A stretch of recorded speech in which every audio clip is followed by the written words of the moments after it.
EAGLES, Eagles.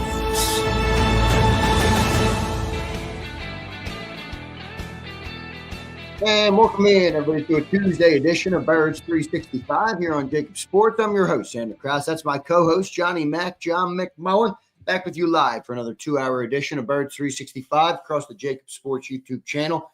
Don't forget to hit that like button. Don't forget to subscribe to the channel if you're not already. Drop your comments down below. We'll try and get to some of them today. Johnny Mac, how you doing on this Tuesday morning, my friend? Doing well, except for, I don't know, there's some kind of internet issue, at least where I am. Cloudflare.com. Can't get the sites. What's going on? Is there some kind of catastrophe? Anybody else?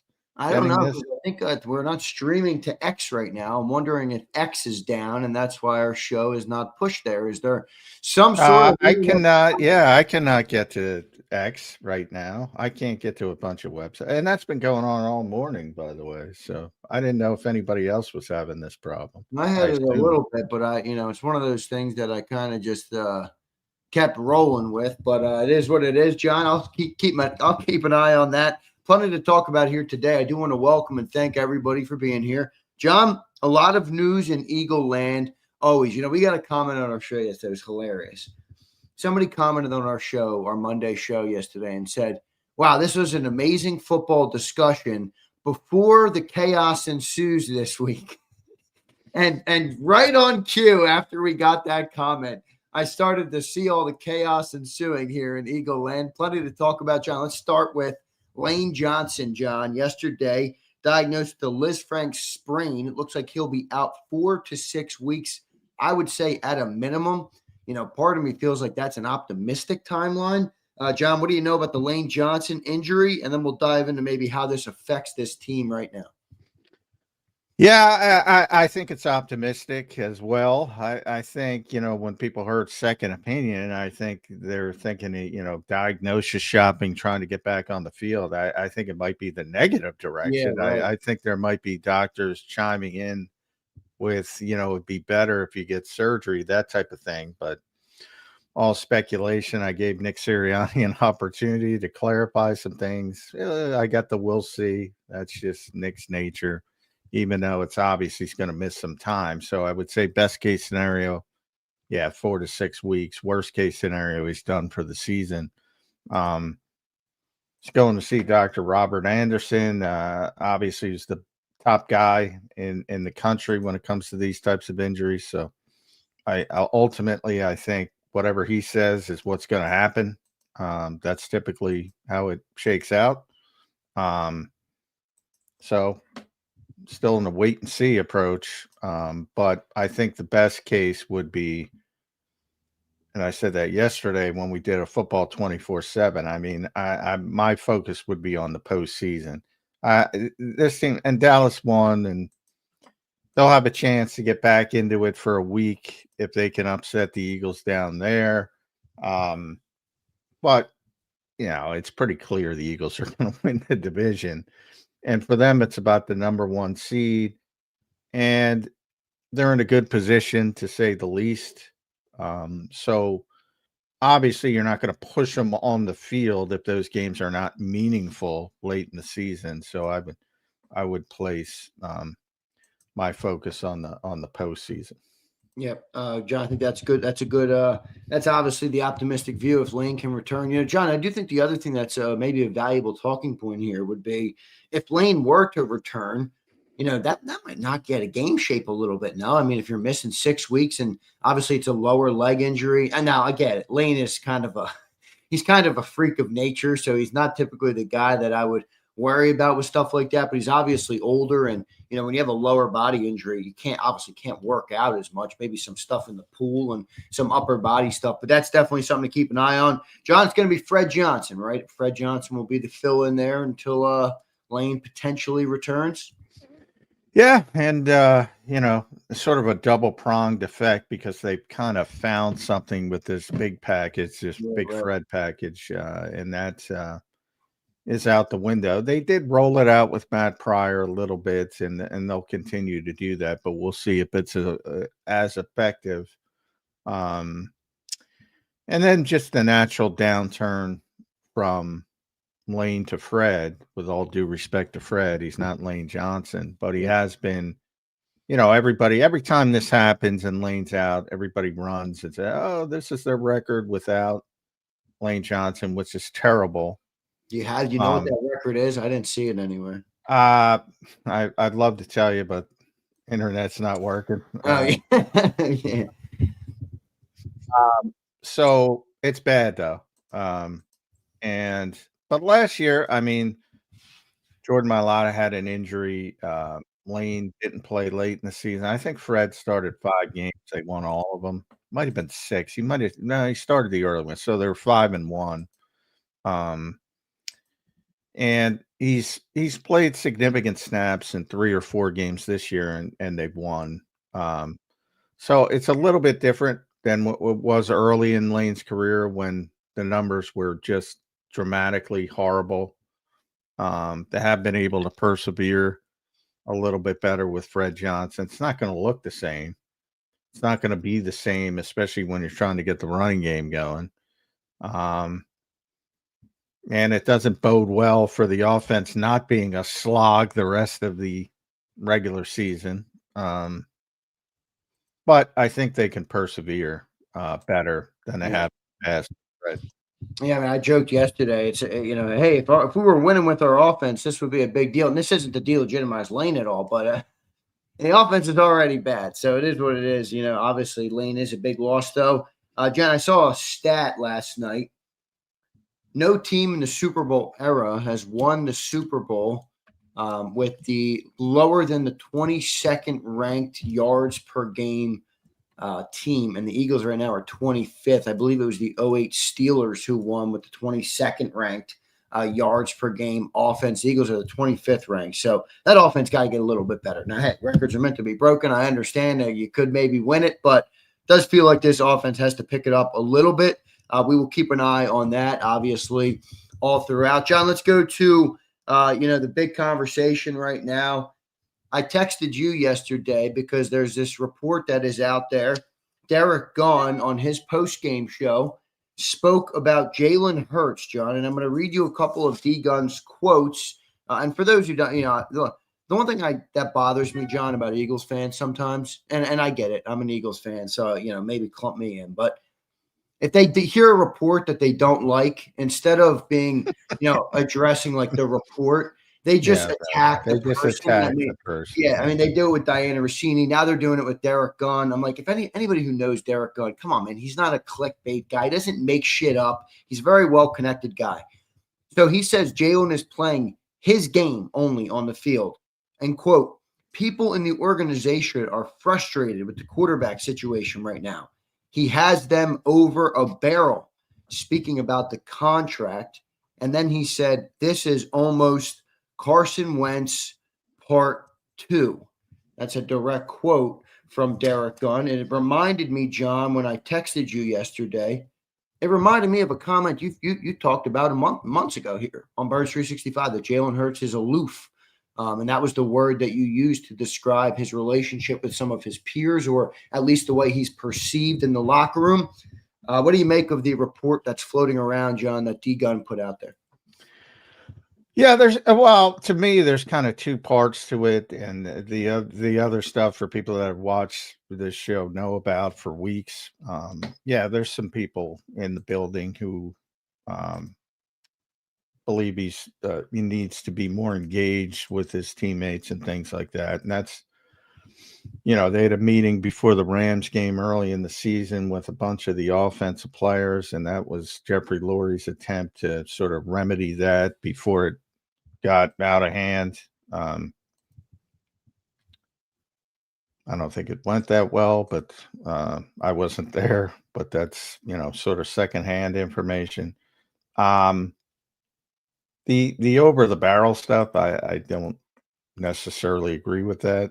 I don't even know what that means, to be honest. I mean, it more so that he knows that the cap hit is big and he's going to play his game because he doesn't feel like he's in any danger of being benched or traded. I mean, he did bring up the cap hit of when they traded Carson Wentz. Now, I'm not saying D. Gunn said he was going to be traded, but he did bring up the process of doing that and why Jalen Hurts' contract is basically unmovable at this point.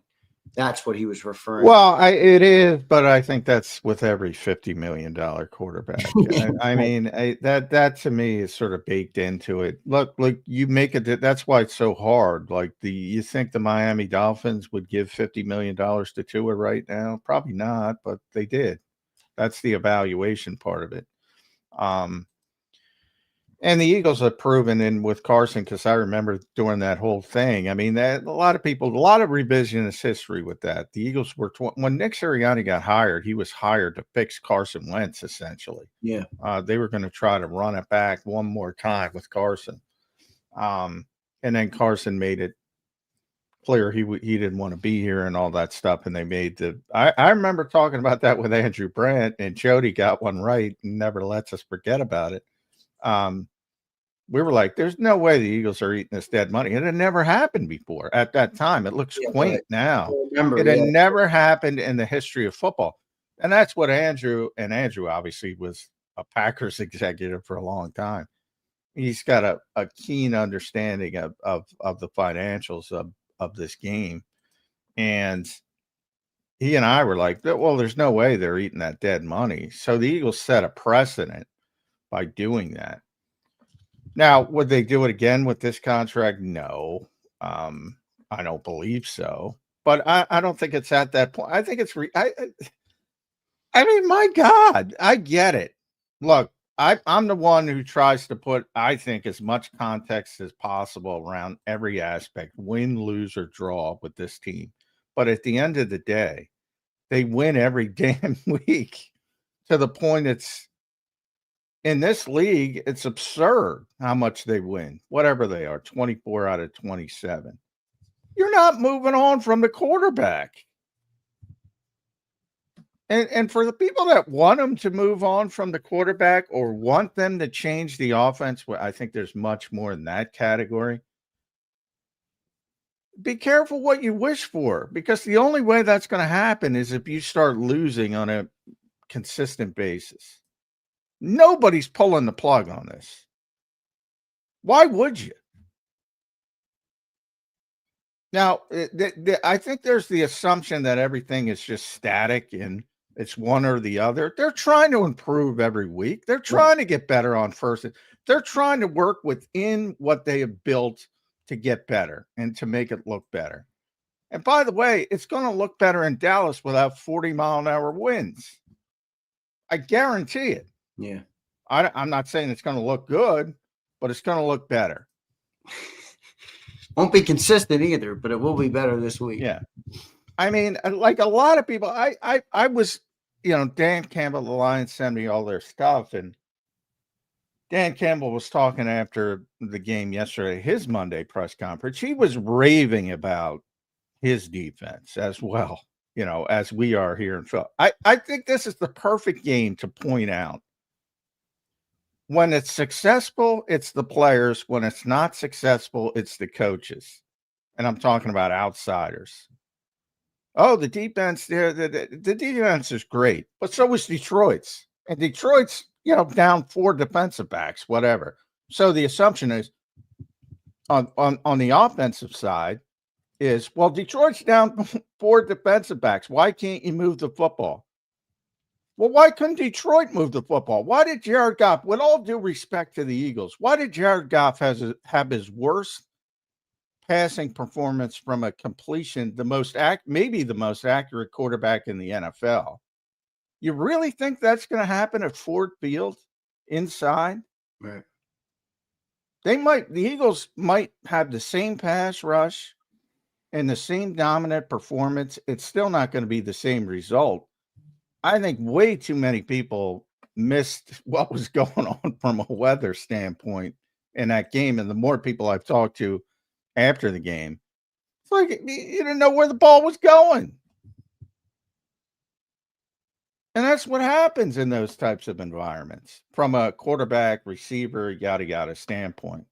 And it affected both teams, not one team. But again, the perception is, well, the defense was great, and they were. I don't want to take it away, but they were aided also by that weather. The Detroit defense, from their perspective, was great, and they were aided by that weather. I think that's the context of that particular game. Next week in Dallas, the offense is going to play better. Are they going to play well enough? I'm not confident in saying that, but I'm confident in saying they're going to play better.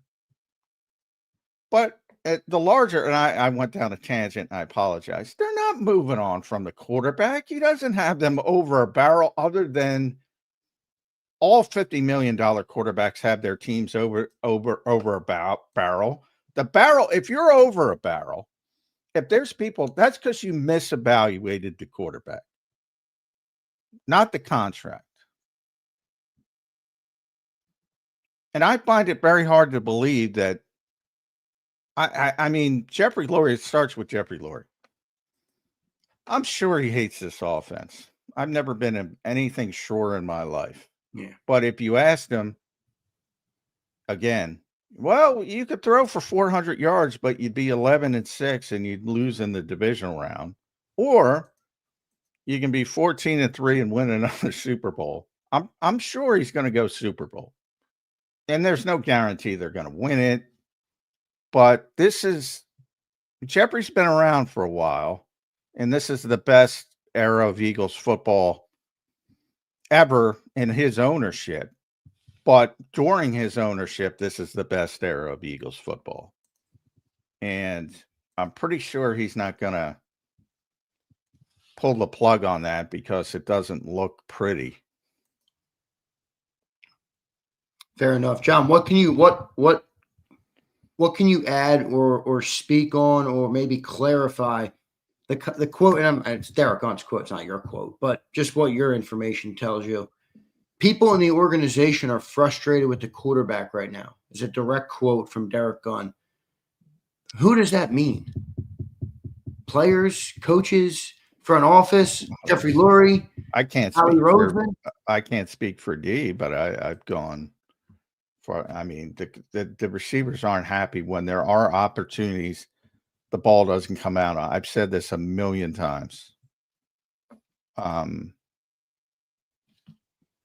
Look, they understand that they're going to be a run-first offense. They are accepting of that. But when there's meat left on the bone, and when the ball should come out, but it doesn't come out, that's where the frustration lies for the players. The coaches, I don't think it involves them, other than they're trying to get them to the point where you're trying to balance this line of, the cautious style of play and, doing things that are right there for the taking. And that's been difficult, obviously, because they've been, again, I mentioned that number. I think it's 581. I overshot it, but 581 passes and 2 interceptions since week 5 last season, which has never happened before in the history of the NFL. Never happened before in the history of the NFL. Not the Philadelphia Eagles, the history of the NFL. Nobody's ever thrown the ball 500 times and only had 2 interceptions in any span in NFL history. That's historic. And you don't do that by just willy-nilly throwing a football over the middle of the field. You don't do that. Ball's going to get tipped. Ball's going to get intercepted. So the only way you can do that is to be very cautious and very risk averse is the term we use. That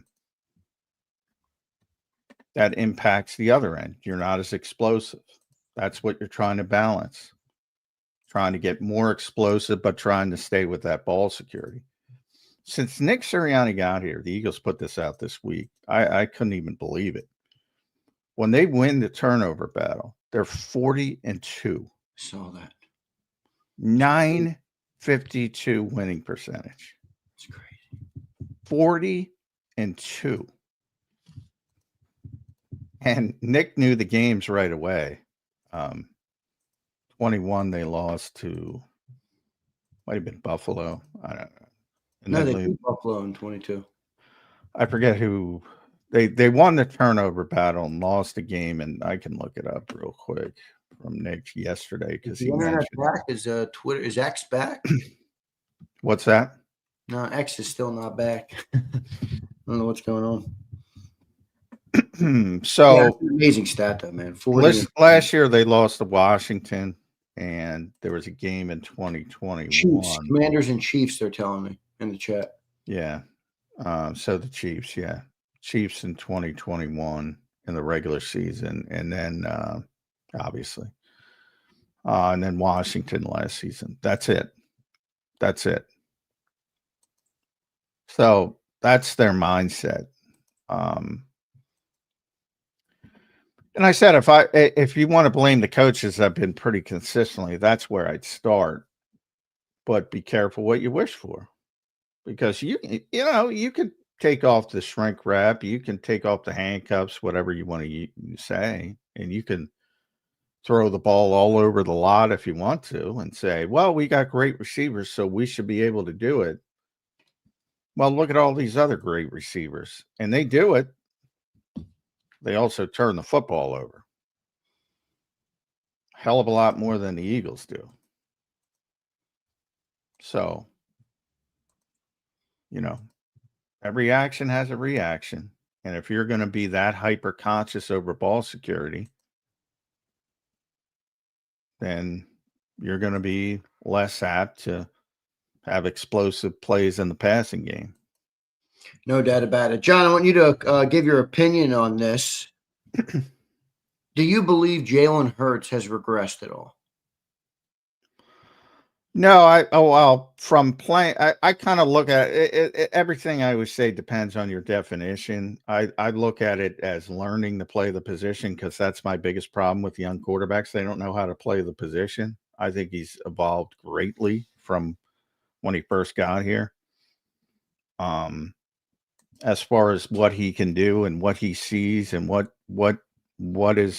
he can process, I think he's miles ahead of where he was when he started, not only as a rookie, but 2021, his first season as a starter. He's miles ahead. So it depends how you evaluate it. Playing the position, yeah, not even close. Way, way past. From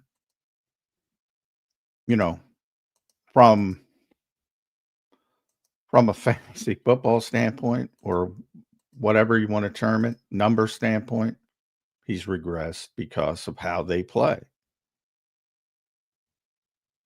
But they play that way purposefully.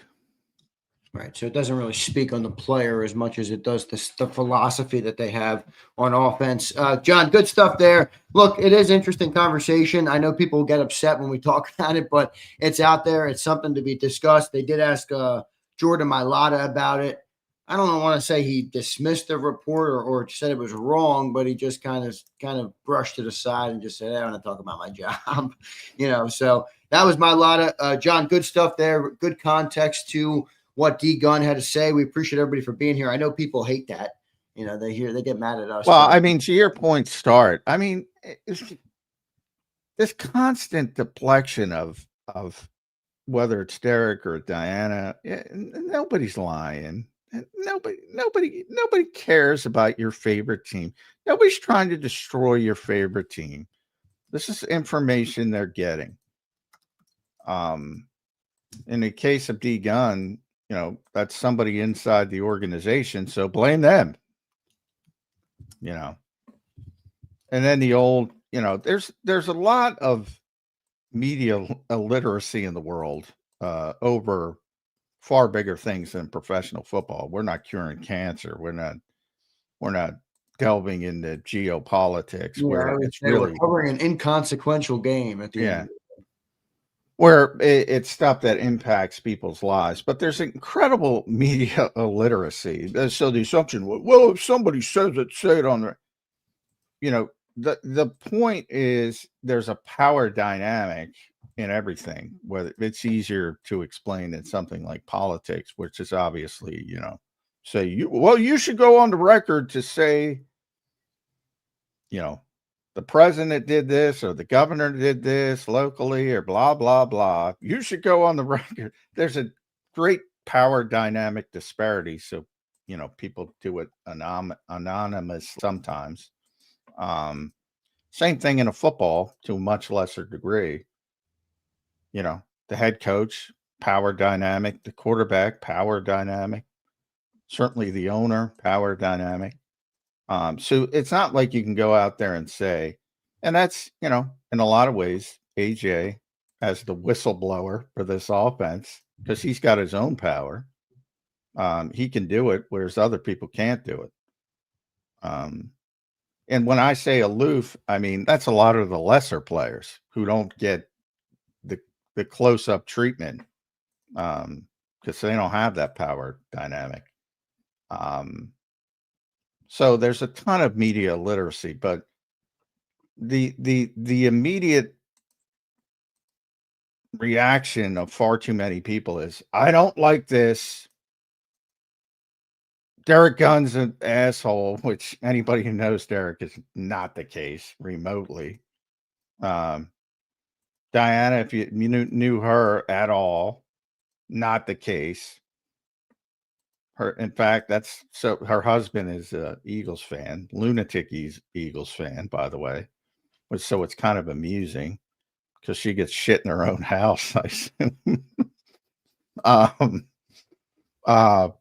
So anyway, but you're right. I'm glad you brought that up. That's the immediate reaction, and we all get it. It's part of it. Whatever. That's not the point. But it's just ridiculous that you can't have a discussion because somebody's reporting something about your favorite team, which,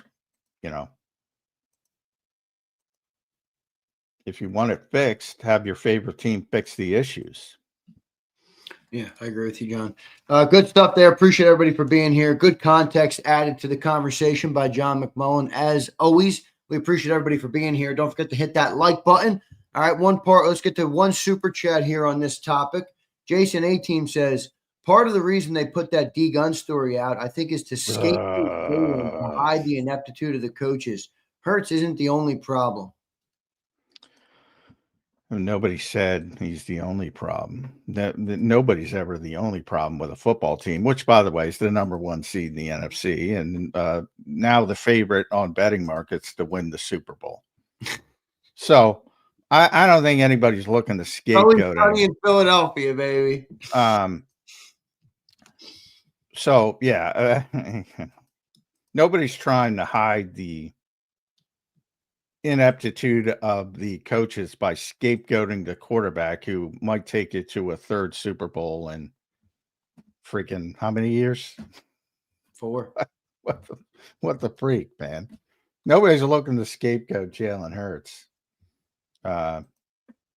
Nobody's looking to scapegoat the coaches either yet. But I guarantee you this, Jason, if they lose in the first round of the playoffs, Jalen ain't the one getting scapegoated. Some of the coaches are going to get scapegoated. Yep. Yeah, I agree with that for sure. There's actually no doubt about that. All right, John, good stuff. Appreciate it, Jason, for the super chat. Jason, love you, brother. I can't say I agree with your comment, but I do appreciate the super chat. Pharaoh becomes a member. Pharaoh, thank you, my man. I appreciate that for becoming a member here on the channel. Good stuff.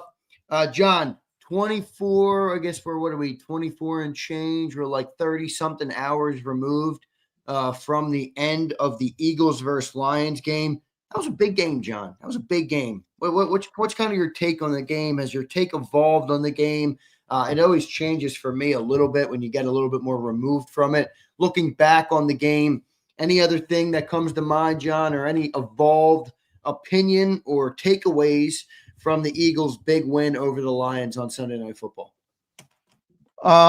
Just that I didn't give enough credence to what was going on with the weather from both sides, hearing it from both sides. And,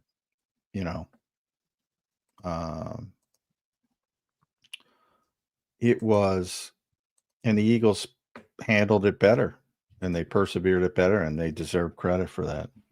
And they should. I mean, they're the outdoor team. Detroit plays indoors, so they handled it better. Dan Campbell demoted John Morton a couple weeks ago, and there's 40-mile-an-hour gusts out there, and you keep throwing the ball down the field against a ferocious pass rush. Eagles fans constantly, where are the adjustments? Where are the adjustments? But they played that style, and they played that style. It didn't work. But that's what I kind of pointed out both weeks. Yeah, the Eagles offense has been bad. So was the Packers offense. So was the Lions offense. And they were worse. Yeah, right. So, now you're going to play Dallas, which pretty impressive offensively. Dak Prescott's having a good season. Bad team, but they won on the road last night. 3 touchdowns again. He's got some streak of like 3 touchdown games, 6 or 7. He can chuck the football. So it's going to be a big test in a nice environment. So you're not going to the offenses don't have that. People are going to call it an excuse. It's just reality. Right. So they're going to be better. The offenses are going to be better. Doesn't mean the Eagles defense can't play well. I expect them to play well because they're playing well, but it's not going to look that good. I guarantee you that. Yeah, I agree with that 100%. John, when I watched the Cowboys, by the way, I watched that game last night. Interesting by the Cowboys. It reminds me of 2 things, okay? There's 2 things. There's a positive and a negative. The first thing is it reminds me of your comment that you made recently. They might win or they might pass the ball better, but they would lose more if they had a different style of quarterback. And that's what you see with Dak Prescott, right? And then the other thing is, holy shit, sometimes it's still, even knowing that, it still can be like, man, look at how easy they get the ball to their 2 playmakers. And by the way, those 2 No, knuckleheads. I get it. It's not, doesn't always translate the wins. Dallas is nowhere close to the type of organization we are, but man, they get CeeDee Lamb and George Pickens the ball like it is so easy for them. I mean, By the way, George Pickens looks like a freaking star. He is a beast. But speaking of not, and I don't know, I didn't look, probably because I was having internet issues, but I don't know if Schottenheimer talked about it after the game, but he benched the 2 knucklehead receivers for the first series, which is always amusing to me. Like, what does that accomplish? I know. Oh, yeah, what other a than hard the ass quarterback in a worse position and the whole offense in a worse spot. So, and they popped up here. Twitter is experiencing outage. Yes, blah blah blah. But anyway, yeah, I mean, those 2 receivers are pretty impressive, and they got benched for the first series for whatever they did. But they're in Vegas, John. Who knows? Maybe they thought exactly. And then they play him, and they play great, and it's gonna be a test because Dak's having a great year. But their defense stinks. And maybe, Quinnen Williams had a big game in his first game. Maybe he helps a little bit, but the Eagles offense has got to show up this week. Can't be 40-mile-an-hour wind offense. It's got to be at least, the top end would be Minnesota offense. I don't think you're going to hit that level again. And then the bottom would probably be these past 2 games. Do you weirdly think that the Cowboys could give a good game to? I mean, it's a divisional game. It's always going to be. There's always a chance. It's a good game. It was close here. I expect it to be a tough game. I do. Yeah, I expect it to be a tough game. They're They've struggled better now than it was in the beginning of the year, for sure. Yeah, the Eagles have had issues. Not but down there typically when they're just a good team. It's been a difficult place to play. And Dak's playing at a high level. And obviously, they're going to take chances with their receivers. So there's going to be some big plays, I assume. But there's going to be some play. There's going to be some opportunities to take the football away. Yeah, Dak was on. He was really good last night. I think he was like 25 to 33 for 4 tutties. But again, as I pointed out just a second ago, it pisses me off from a perspective of, man, they get their playmakers the ball easily. But I also do remind myself of, that's a perfect example of, sometimes moving the ball like you want to move the ball isn't the end all be all and isn't quite the fix that many fans think it is. Be careful what you wish for. Yeah, right. The assumption is, well, you should be able to play like that and still not turn it over, and that's just incorrect. You can't have it both ways. The only way you can have the ball security numbers the Eagles do is by being cautious. Yeah. And they're 40 and freaking 2, as we pointed out earlier in the show. Like that offense, like they're not changing at all. They're 40 and freaking 2 with not losing the turnover battle. So anybody who's expecting a bigger offensive output, John, this is why I used the word yesterday. I've reached a sense of enlightenment. All right. I'm done expecting anything more from the offense. Well, you should expect more. I don't anymore, John, because I'm setting myself up for disappointment. Okay. They're a bottom offense in the league, and I'm expecting that moving forward, basically, is where I'm at. I really think people have to look contextually at individual games more. Like, yeah, it can't be as bad as Green Bay and Detroit in Dallas because of the environment. Can't be as bad. If it is, it's a catastrophe. A catastrophe. And it's not going to be. It's not going to be that bad. Still might be bad. Short amount of 3 and outs. Who cares? Brandon, I'm telling you, Brandon, reach my level of enlightenment. Just enjoy the defense. That's how we're winning football games right now. And don't turn the ball over. That's what we've basically dumbed it down to, but it's working. So I don't expect them to change it at all. John, plenty of good stuff here. In hour number 2, we're going to talk to Chris Franklin. So that's good news there, or good stuff there. We'll talk to Chris. I'm looking forward to talking to Chris. Coming out of the game, John, obviously we talked about Lane Johnson at the open. That defense, though, on the other side of the ball, they are really clicking on all cylinders. John, what do you think their ceiling is this year? Something we talked about all offseason, and I don't think you were off base with it by saying, I don't know if we're going to be a top 10 defense this year. They lost all these guys. Shit, this defense looks like they could be top freaking 5 by the end of the year if they keep this up. Their unit, John, has been stacking each week, and in my opinion has gotten better as the weeks go on, where the offense is a little bit more up and down, more inconsistent. The defense is stacking. Kobe Dean looks like a beast. Jalen Phillips has really changed what that defensive line can do. What do you think the ceiling of this defense is this season? Yeah, well, I want to see this game. Obviously, there's a lot of positive signs, but same thing. Opposite end of the spectrum, and that's what I brought up with Dan Campbell yesterday. Raving about his defense, giving up 16 points on the road, yada, yada, yada. That was a tough day for the offenses, a tough day to perform. Right. So you have a little added oomph. Now, they played outstanding. I don't want to take that away from the Eagles defense because I think the front was just dominant. But I want to see what it looks like with Jalen Phillips and the pristine environment against a team that has been effective offensively and can move the football. Ultimately, I still think it's going to be good, but I don't think it's going to be as good as it was in Green Bay and against Detroit. Which is wild because those are 2 good offenses, Now, I get it. The weather, we talked about that, obviously. That's a big – I think people are – that's what I'm saying. I think people are just, like, throwing that off to the side like it's not a big deal. Like, it's a big deal. But the defense played well, so you want to see it in what you're going to see this Sunday. Because there is no weather issues. You might have some sun glare, but that's not really relevant. It's not going to look as good, but how good does it look?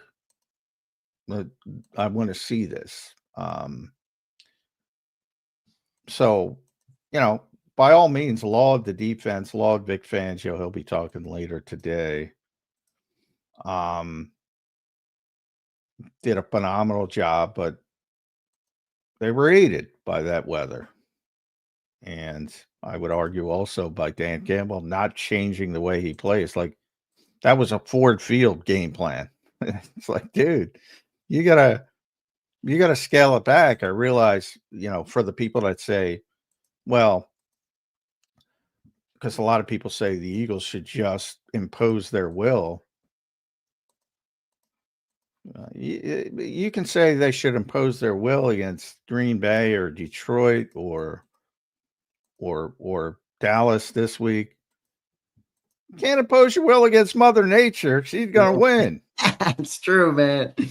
That's true. All right, so it's fair. So but with that, John. All right, so if you're making the weather that big of a thing, which I appreciate, and I think it's a good point, and then hindsight, as you pointed out, maybe should have put more context on that. Hindsight's always 2020. Should we not be as excited about the defense as we are? Well, yeah, I think, well, it depends. I think, no, you should be very excited about the defense. You'd be very excited about what Jalen Phillips has added to this team and how everything fits into place. And the younger players getting better and better. And the Kobe being back and all that. It's all positive. But if you're expecting that on a week-to-week basis, yeah, I think you might want to scale it back a little bit.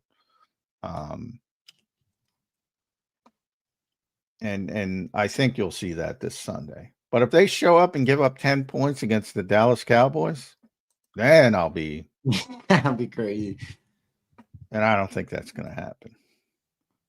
I don't know. I said that last week about I get it, the weather, but shit, man, this defense is really looking good right now. It's mainly the defensive. Well, it's not just only the defensive line, but the defensive line coming together has really made everything start to click. Something you deserve a lot of credit for, John, because you basically called for that all summer, where it would make it a lot better if you got a true number one on the edge, and they have certainly gotten that in Jalen Phillips through 2 games so far. So looking forward to that. That's good.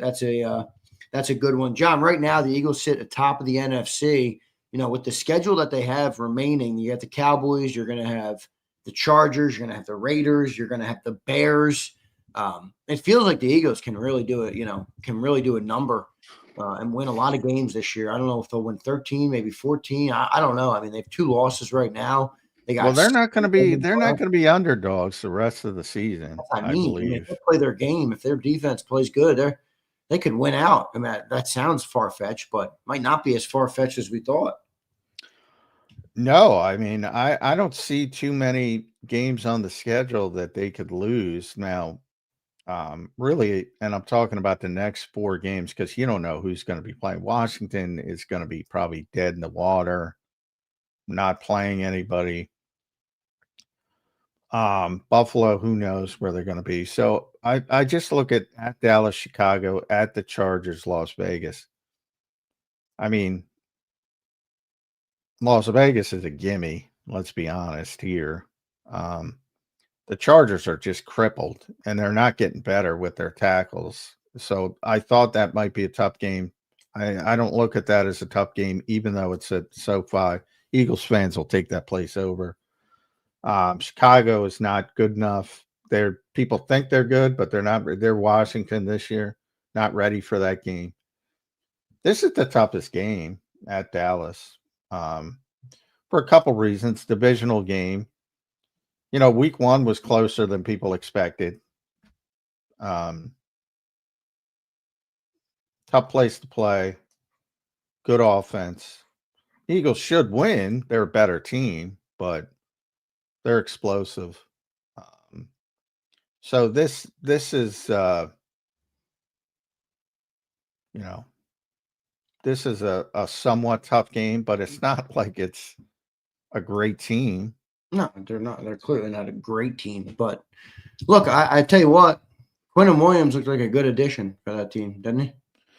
Yeah, he did for one. But you got to see. Obviously, he's talented. I mean, but there's a difference between talent and doing it consistently. There's a difference between being And that's what you're shooting for with Jalen Carter, by the way. There's a difference between being Jalen Carter and Quinnen Williams and Aaron Donald, where it's like week after week after week after week after. That's what you're striving for. He's a guy who can flash. And first game with a new team, you could tell he was up for it. Is that going to continue? Yeah, but you could also look at it like the Eagles fans are looking at Jalen Phillips. Where you add a piece. Yeah, I'm not ready to crown. Look, Jalen Phillips is a good player. Heck, the day he walked into that building, I said he's the best pass rusher on the team, and he clearly is. But also, he's not, Miles. He's not Micah. It's not going to be tremendous ascent week after week after week. So yeah, same thing. There's going to be down weeks, but overall, he makes them a better team. Same thing with Quinnen Williams. Overall, he makes Dallas a better team. No question about it. Yep. But players like that need and same. The Eagles, Vic will tell you that a million times about Jalen Carter. Same thing. Can you get to that level where you're more consistent on a week-to-week basis?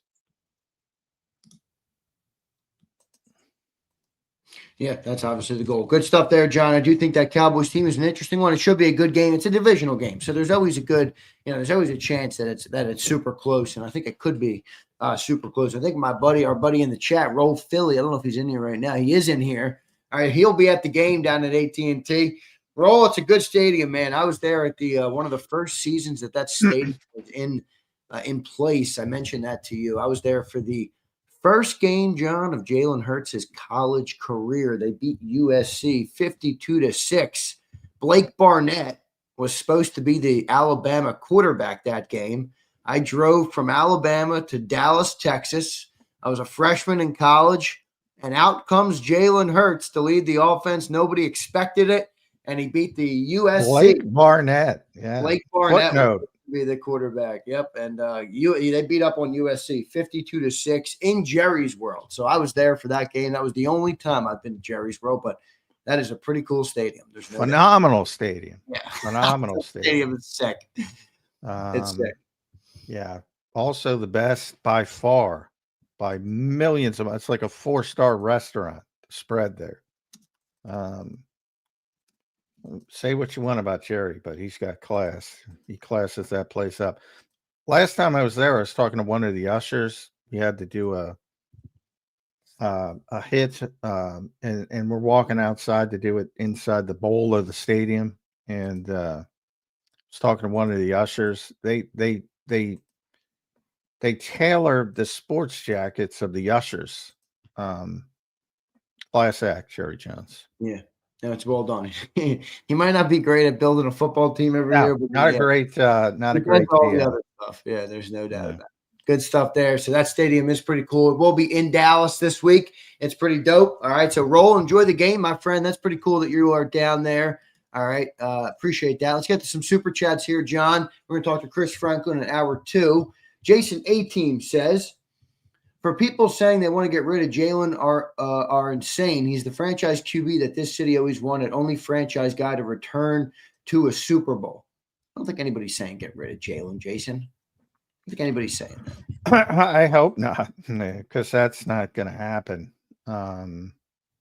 Certainly not this year. I mean, everybody comes to a fruition. But when they're winning like this, even if it's ugly, even if there's not style points, they ain't moving on from the quarterback. That, like that, to the quote earlier about scapegoating, he ain't getting scapegoated if they don't live up to expectations. Others will get scapegoated, but he will not.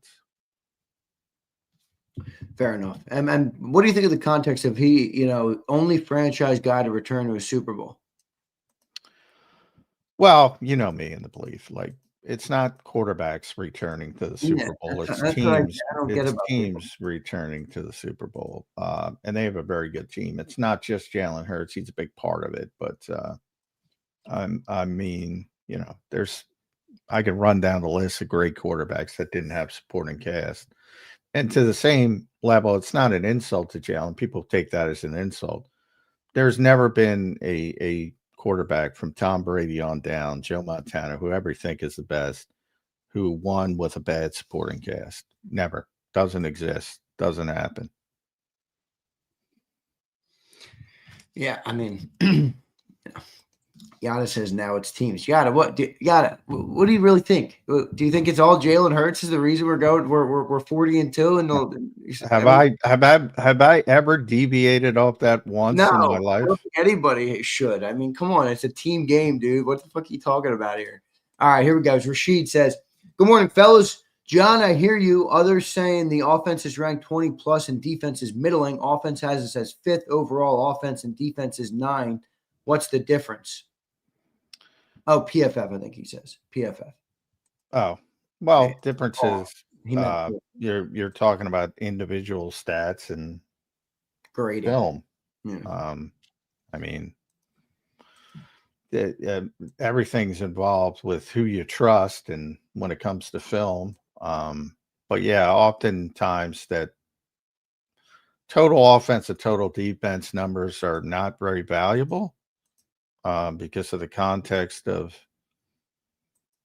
it's basically just yardage, so, it's about, if you think about falling behind by 3 touchdowns, and at the end of the day, you might have 400 yards of offense because you start throwing it all over the field trying to get back in the game. Is that really a good offensive performance? Sometimes yes, sometimes no. So total offense and total defense numbers have been used forever, and they're not very valuable.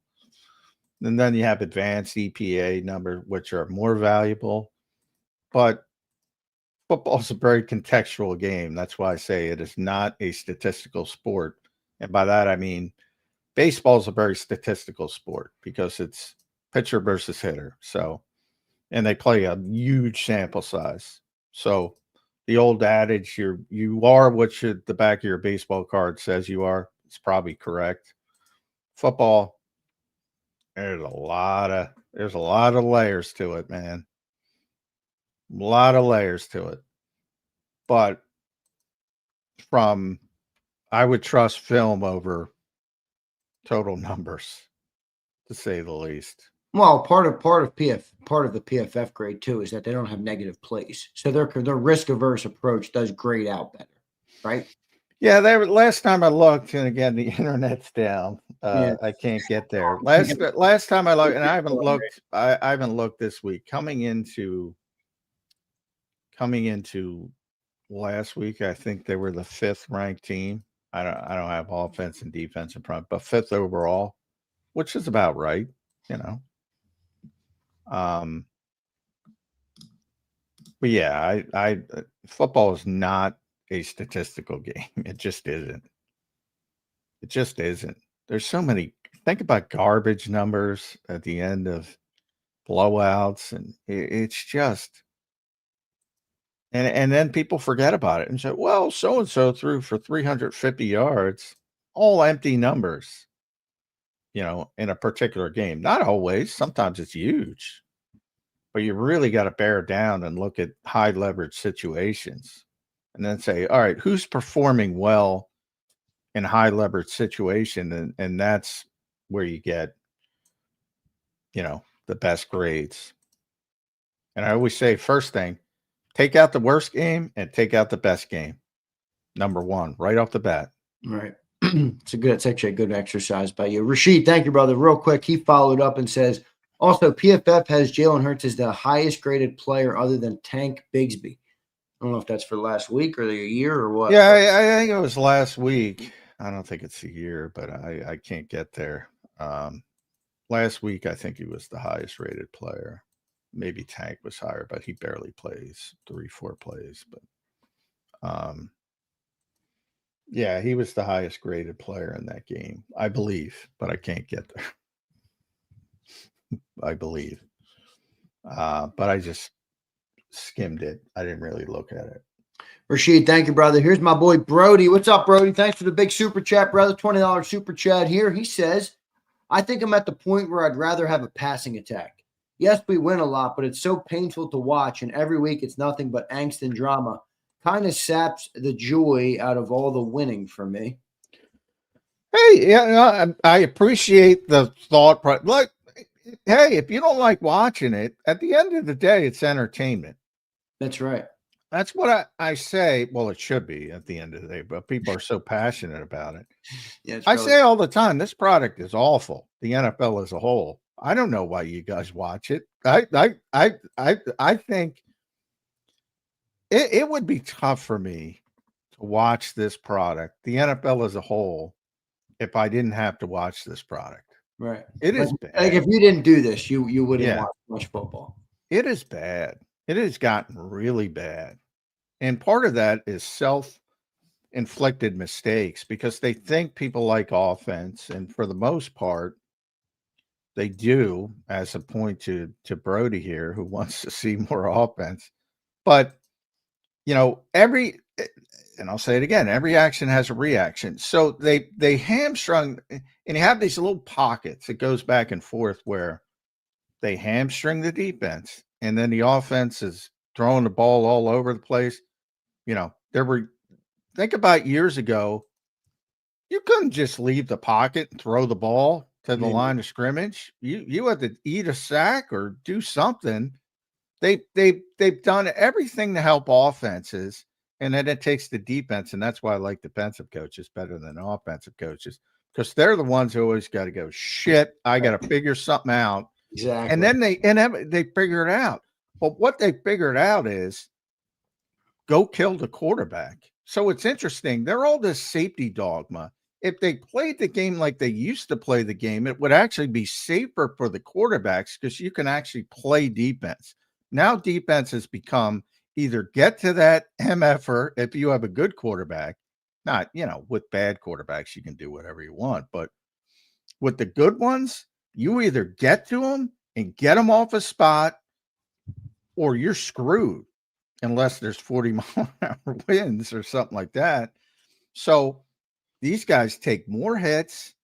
They take more punishment because they're always coming at them like locomotives, trying to not only get them off the spot, but try to make them know, hey, we're going to be here all day and we're going to keep hitting you and hitting you and hitting you. And it has become this ugly, it is an ugly, ugly product. And it's a self-inflicted wound. And then I think the second part is you'll watch a game for 55 minutes and it's just awful football. But the last 5 minutes are so compelling because it's a close game and they're going back and forth and it's exciting. And I think that sort of swindles people as well. But yeah, it's a bad product. And I get people who want to be entertained. I appreciate it. The Eagles offense is not entertaining. It is not. No, it's not at all. I would never try to tell people it's entertaining remotely. It is ugly. It is not aesthetic, to be kind. And if that's what you want, I get it, but I just said be careful what you wish for, because if you get that, you're probably not going to win as much. Yeah. John, I love the business element of things. I always have. I've always been very interested in it. And I think fans won't like this conversation because they probably don't give a shit, which is fine. But like, it is a business, and like entertainment, as you just pointed out, is a part of it. Like, do you think Jeffrey Lurie thinks about that? I mean, let's call a spade here. Amazon's paying nearly $100 million for one game. One fucking game, people. Think about that. Like, I know fans are just like, just win. How much do you think the business of it, like, actually comes into the thought process of owners and teams and stuff like that? Or maybe it's not at all. Maybe that's just for the TV. Well, I think you've seen it in baseball, because baseball actually, ESPN said, you know what? We're not getting our return on investment. Exactly. and they started to ship some things with the play clock and the stupid pitch clock, and banning the shift and things like that made it a really poor product from an aesthetic standpoint. If that ever happens to the NFL, they'll have to make some adjustments. There's no evidence that that's going to happen. It's the only thing that holds up in the TV ratings is NFL. It's true. People watch no matter what, and as long as they do, nothing's changing. I mean, to me, the over legislation of the game is the biggest problem. It's just a shit show. It is an absolute shit show. All anybody talks about is officiating. All anybody talks about, any game, anywhere across the country. It bothers me that the officials aren't full-time employees. Well, I've talked about that for years. I've written about it. Think about it. This is every team is worth $6+ billion. And you're telling me the guys who legislate the game in real time, who are largely responsible for a lot of the way the product looks to your consuming audience, they're not full-time employees? That doesn't make any fucking sense to me. It's it's gotten a lot better, but there's no reason they can't be at every practice, the old days when everybody would have these good jobs and, basically their off job. It was almost like, a teacher double dipping, seasonal work and getting a highly paid seasonal job. Yeah, those days were embarrassing for the league, and they have fixed that to a certain degree. But their argument has always been, there's not enough work to make them full-time employees. My argument has always been, and the Referees Association, they have a union, by the way, it's always because they don't want to take their real jobs. They want their real jobs, and they want it. So you have there. It's a bigger problem than people realize. But to me, at the end of the day, you're getting bogged down in the weeds. I agree with you. There's no reason they can't be at practices, OTAs, and the Eagles hire their own officials. By the way, they have officials at every practice for the most part. But there's no reason the league can't mandate, all right, you got to be here, blah, blah, blah, and make them sharper. But to me, that's not even the problem. The bigger problem, they do a pretty damn good job. And I say this consistently, and I know nobody agrees with me. Maybe I've won you over to a little bit. I think overall they do a decent job. I mean, I get it. There are games where people are mad at the officials, but dude, there's like 1,000 fucking rules these guys are watching in real time. It is untenable. To the point you hear these. I once got in a fight with Terry McCauley on Twitter, and I wasn't even insulting him. My point was that Terry was doing a game and didn't even know the rules of the rule. And I said, if Terry McCauley doesn't know the rule, how the freak are we supposed to know the rule? And we made up, and it wasn't a big thing, but he misunderstood. He thought I was ripping him. I'm not ripping him. And 99% of the time, people aren't, I say this, you probably heard me say this a million times. People aren't complaining about the officiating. They're complaining about the legislation. They don't like the rule. Yeah, I agree. Like there was a play where a body weight play where a defensive guy sacked the quarterback, and it was a great play, and here comes the flag, and everybody's saying, how could that be? That's what they tell him to do. It was a perfect call from an official standpoint. Didn't get off the body weight of the quarterback. People hate the rule, which I agree with. I hate the rule too. Right. But that's not on the official. Exactly. And so many times it's that. And then you get to the point of like the AJ play at the end of the game with Rock Sin. I mean, what the fuck is that? I don't know. Sometimes they call it, sometimes they don't call it. They make it so untenable. The everybody gets super obsessed with the tush push. It's a shit show. But you know what I noticed watching Red Zone? It ain't the tush push, which I've said from day one. I can't tell you how many games guy gets stopped, and here comes the offensive line, and 6 guys push him more 5 yards down the field. Get it the fuck out of the game. And again, I think most fans, it used to be out of the game there was no pushing of offensive players in the NFL for far longer than pushing has been allowed. Far longer. It's got to be removed from the game. It's an unfair advantage for the offense. The legislation of this league is a disaster, and where it really shows up, where it really is comical to me, is the international games, because nobody has any fucking idea what they're watching. These international fans, they just want to go because it's popular. Hey, there's a game in Madrid. I apologize to Madrid for that Dolphins Commanders game. It was so ugly. Oh man, that was bad. It's like, if you're not indoctrinated and you're not grown up with professional football, with NFL American football, you have no idea what's going on.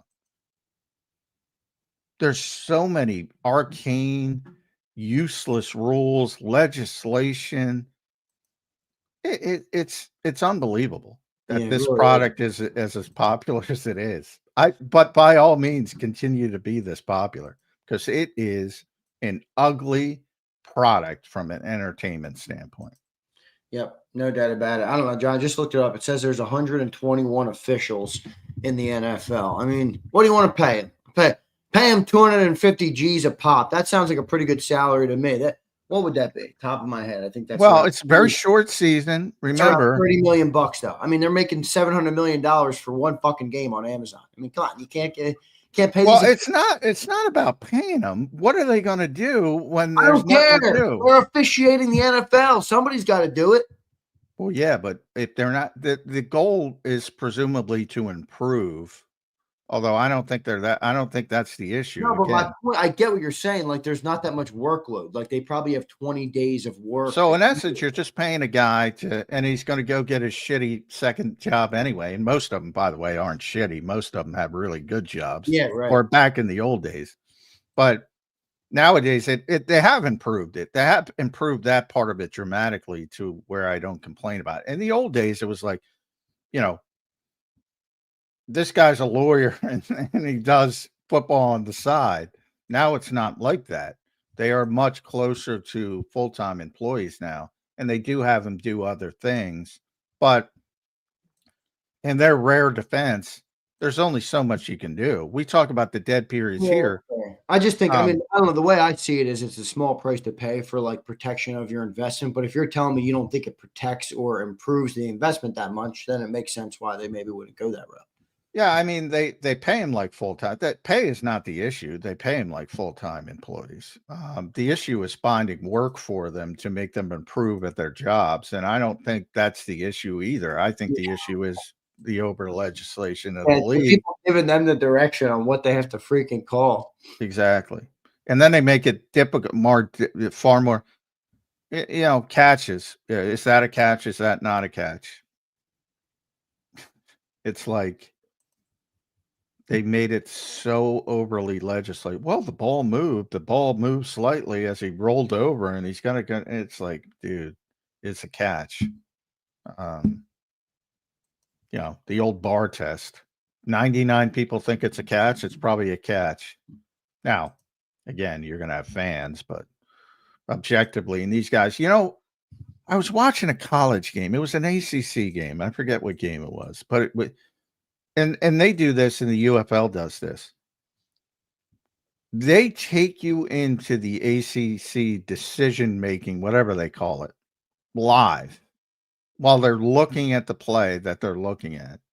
And it's so informative, and it's so transparent, and 9 times out of 10, they get it right, even with the over legislation. But I don't, for the life of me, don't know why they make it so difficult.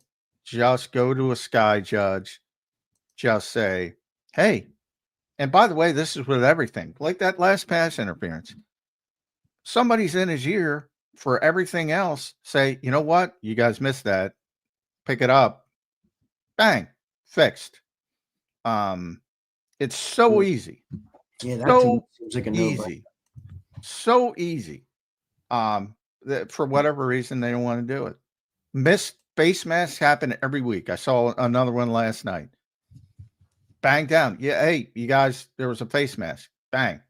Fix it. Maybe that's where we're going. Technology refs, AI refs might be coming next. John, good breakdown, by the way. I think it's a good. I love conversations like these. I don't know if everybody else does, but They hate it. But here goes SMD Eagles. She says, "Good morning. Quick question about banning the tush push. When they ban it, will they ban pushing on offense altogether, or just ban pushing on the QB sneak?" It's a good question.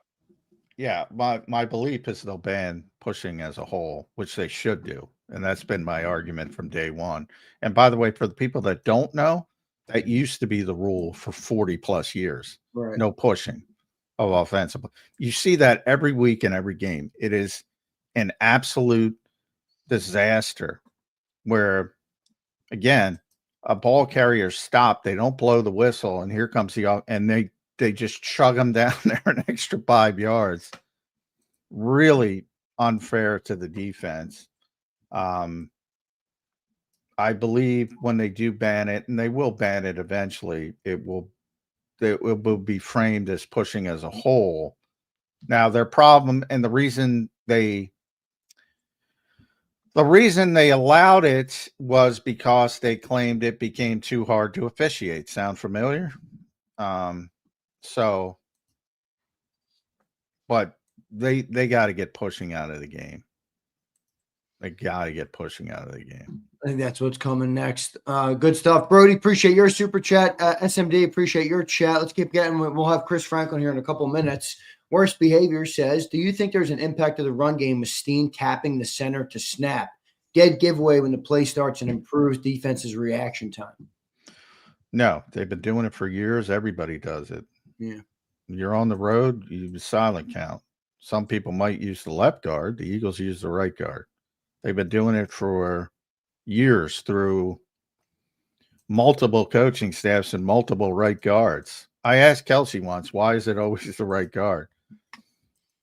He said, it's just the way we do it. You got to do it some way. I mean, literally, go watch any game with a team on the road in a hostile environment. They'll do a similar thing. It's not Eagle-centric at all. Yeah, agreed. I get a kick out of speaking of counts, I get a kick out of Dak last night. Even on the kneel down, John. Even on the kneel down at the end of the game, Dak. Here we go. I'm like, oh my gosh. Even at the end when there's no, but I get it. No, that the worst is, and John Gruden agrees with me on this.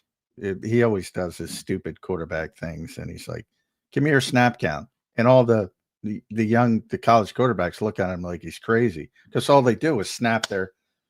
Right. It drives me insane. I saw that video with Jackson Dart, and Gruden's like, "The fuck is that? It is that what you're doing?" It's insane. There's no, people talk about young quarterbacks under center, and like these guys don't do it, and they're not comfortable doing it, and they don't. How many yards has Aaron Rodgers stolen over his career just with his ability to manipulate lines and draw people off sides? It's a lost art, man. It is a lost art. And the Eagles have done a pretty good job with it, with the tush push. They've gotten a lot of offsides. They've got a lot of false starts as well. So Jalen's gotten better and better. But I can't even watch a college game with the constant. It's brutal to me. It is brutal. It just drives me insane. Fair enough. Here's Rashid. He says, also, PFF has Jalen. Oh, we already read that. Thanks, Rashid. Appreciate it. Diesel says, I look at the Eagles the way they play. It's like a wrestler, and MMA people say it looks boring. But if I limit the punches, I take the better chance I have at winning that fight. Yeah, it's a coaching philosophy. I mean, limit. Yeah, that's a good point, man. I mean, wrestlers, legitimate wrestlers. I'm not going WWE on you, but They especially when MMA started to first get really popular, wrestlers would dominate. Now that guys have become more well-rounded, it's not quite as dominant, but if you can win that way without getting punched in the face, those guys, Brock Lesnar, I will go WWE. He went out of WWE and won the UFC heavyweight title just because he's a better wrestler than everybody else, because he was a legit wrestler. And then eventually, guys start to evolve fighting styles, and it became more difficult for them. Yeah, like Floyd Money Mayweather, man. You couldn't punch him. Can't punch the guy. Best defensive fighter of all time, Floyd Mayweather. Boring, though. Boring. Yeah, well, I think Floyd Mayweather might be like the Eagles. Here's him, Bison. What's up, brother? That's why the tush push will survive. The drama is money, business-wise. I don't know. You could make an argument the other way, too, that it's bad for the viewing audience. Yeah, no, it's going to go. It's just a matter of when. It's become, they can't officiate it, and it's become a shit show. So it is what it is. It won't affect the Eagles. The Eagles, to me, and in fact, it's changed. You saw Detroit did the best job of anybody. Stopped it, twice? And really 4 times if you count the false starts, which one could have been on them. Again, shit show aspect. One certainly was on the Eagles, but one could have gone either way. That was the Tyler Steen play when he was taught to, touch the guy because he was in the neutral zone, but they didn't see it. It's a shit show. I mean, and it's not even going to affect the Eagles. The Eagles' success on quarterback sneaks has more to do with the quarterback than the tush push. You spread them out. Look at those quarterback draws. You spread people out. I've been saying this for years. Even put Jalen Hurts under center. You see it with quarterback draws, but those are design running plays. If you have that same spread formation and just let them pick the hole, nobody's stopping that. You'd be more successful doing that than you are with the tush push now, because everybody's hyper focused on throwing the kitchen sink at you.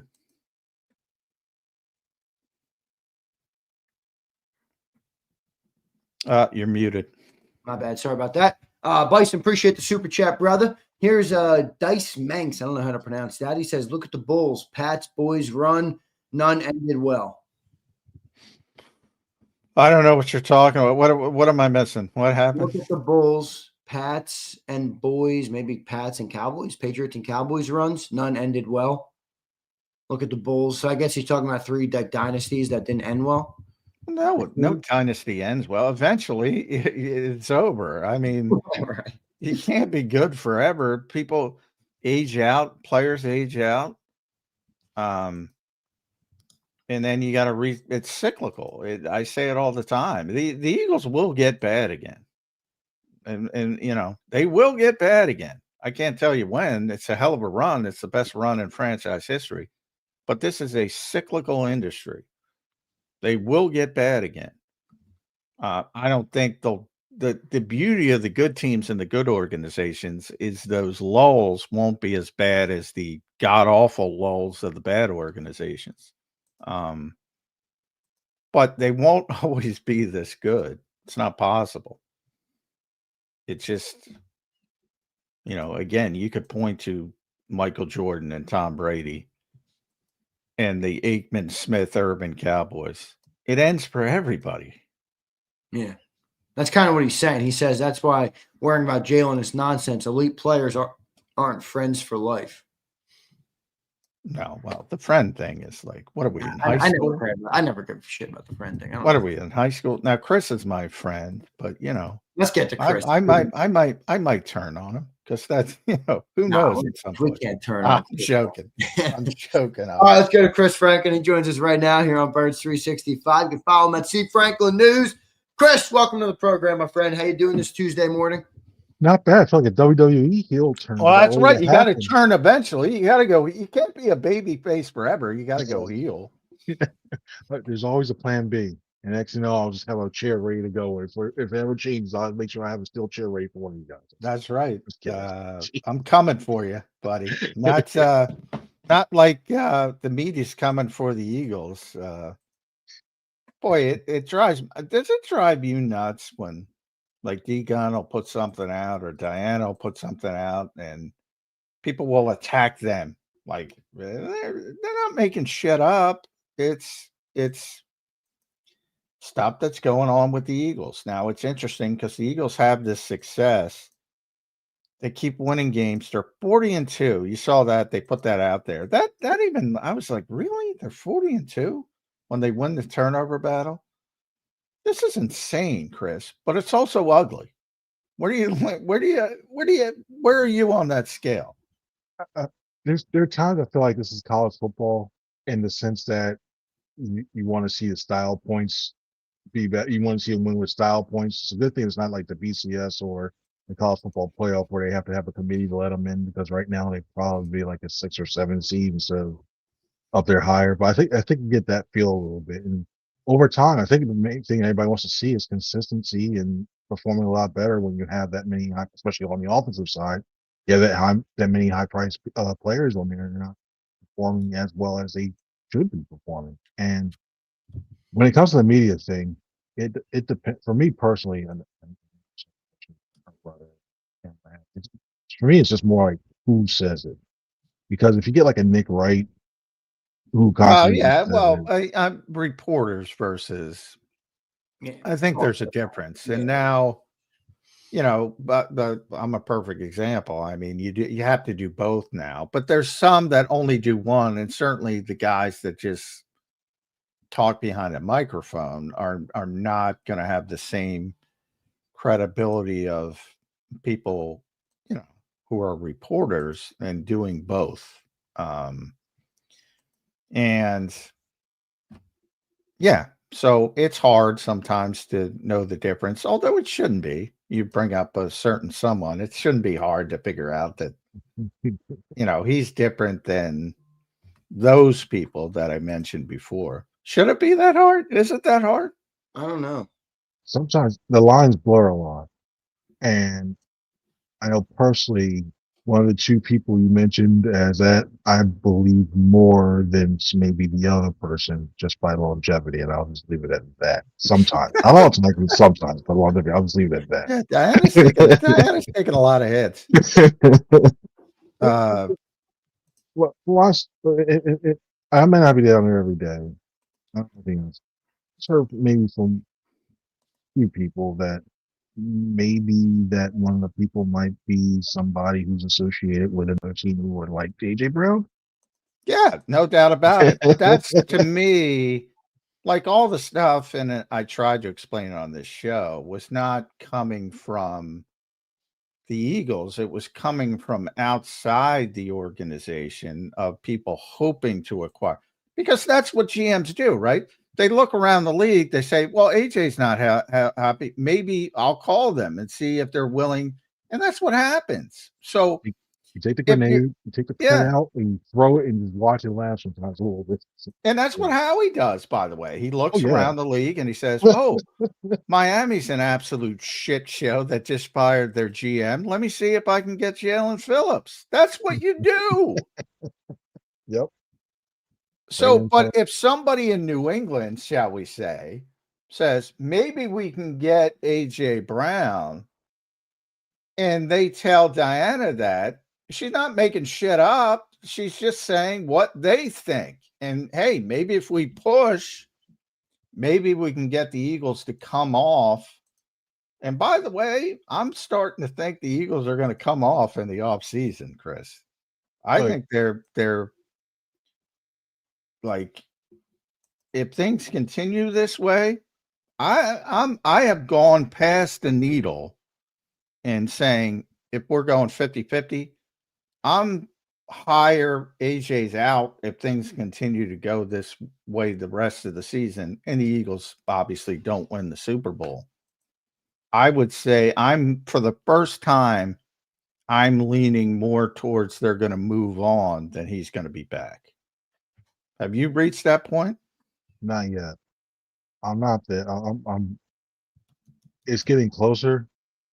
I like feel like if it really starts to be 2023-ish and the stuff continues to happen, then I'm getting there. I'm not there just yet. I still think when you look at overall, I still take AJ's comments at face value that he still wants to be here. That still someone I know he's got he and Vrabel have that relationship still that they're really cool with. But then also I think the Patriots know that, so they try to lowball the Eagles now, which is just the way the business when it comes to that works. But I think overall, I'm not just there just yet. There's still some time I think. I was listening to you guys when you're talking about like, hey, relationships and what have you being that like all that stuff. Like as long as it's like a business relationship and nobody goes fighting anybody in the locker room, or is that saying that there was disruptions or anything, and there's wrestling matches or what have you, or what have you, a la 2005-ish, 2006, something like that. Then yeah, then I think that for right now, I still think they'll do that. Maybe to make other changes, like tweet somebody else, or if somebody else comes available, maybe you look at them, maybe calling plays, what have you. I think they'd go that route first before. Well, they have to lose for any of it, and I don't know if they're going to lose. Who the hell's going to beat this team, Chris Franklin? Commanders in week 18 when everybody else is when nobody's playing. Yeah, that's possible. All right, so I'll say who's going to beat them in a actual meaningful environment. Opened up my email yesterday when the internet was working, and all of a sudden I get all these, you get these betting emails, blah, blah, blah. All of a sudden the Philadelphia Eagles are the favorite to not only go to the Super Bowl, win the Super Bowl, Chris Franklin. They are now the favorites in most betting markets to win the Super Bowl. And I can't disagree with that. Who's better? Honestly, nobody in the UFC. I mean, even though Denver's number one, I know the defense is really good. We saw that. That's asking a lot for Bo Nix. Like we need Bo Nix to take it to another level. I don't know if he has that in him. I don't know if he has it in him. He's not. To me, he hasn't shown. He's just like a middling guy. The team, Buffalo Bills, sure they can catch fire, but again, I look overall offensively. It's a bunch of Josh Allen and James Cook event here and there. It's just nobody I really see it. And then looking at the NFC, maybe the Rams, but you saw the Eagles beat them. The Eagles have all the tiebreakers where everybody's very good. And then the only way that happens is if they lose a few games, and it's not because of the actual roster, but just based on location. If Seattle won the 1 seed, everybody had traveled there. Just because of history, just because of traveling to Seattle, what have you, then I think that's where you start to really question. But it's definitely not because of the roster. Well, you got Sam Darnold. That's going to be an interesting game. If that's the NFC Championship game, and you're going to have the Seahawks trying to throw the ball all over the lots, with a guy who takes chances against the Eagles, who are their hyper cautious, hyper ball security driven, boring, unaesthetic offense. I'm taking the boring, unaesthetic offense versus the 3 interceptions in the NFC Championship game. By a lot, because also I was looking before last week. When you look at their offense and so, like especially passing, Jackson Smith and Jigba had like 1,000 yards, and I think his target share was something crazy. And that one too. The next person behind him was Cooper Kupp at like 367 receiving. Is that much disparity? You stop him, you stop the passing offense. And I just don't. And then their run game's pedestrian at best with Walker and Charbonnet. So yeah, they're really in a real good spot. It's just one of those things where you want to see the offense give you that.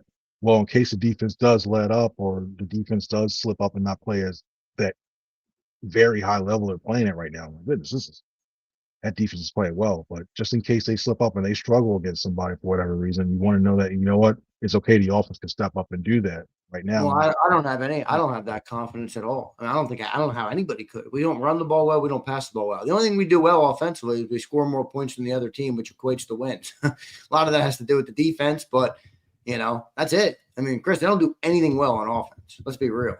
Not this year.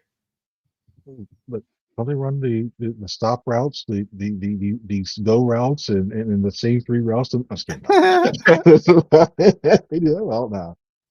No, but overall, yeah, it's right now. It's a lot. It's gonna be a lot of soul searching on that side of the ball. Find out. I mean, you should have the ultimate cure all next week in the Cowboys defense. That should light you up. But Now they got yeah, Quinnen Williams. They look pretty good. Well, bad team, but Very they bad. looked a lot. yeah. Overshawn's back. Very athletic. They look a little bit better, and they can throw the ball. I think it's going to be different. Chris, you were there. I think, and I blame myself here. I did not take into account. Look, the Eagles defense played great, but Dan Campbell was out there talking at his Monday conference, talking about how great his defense was.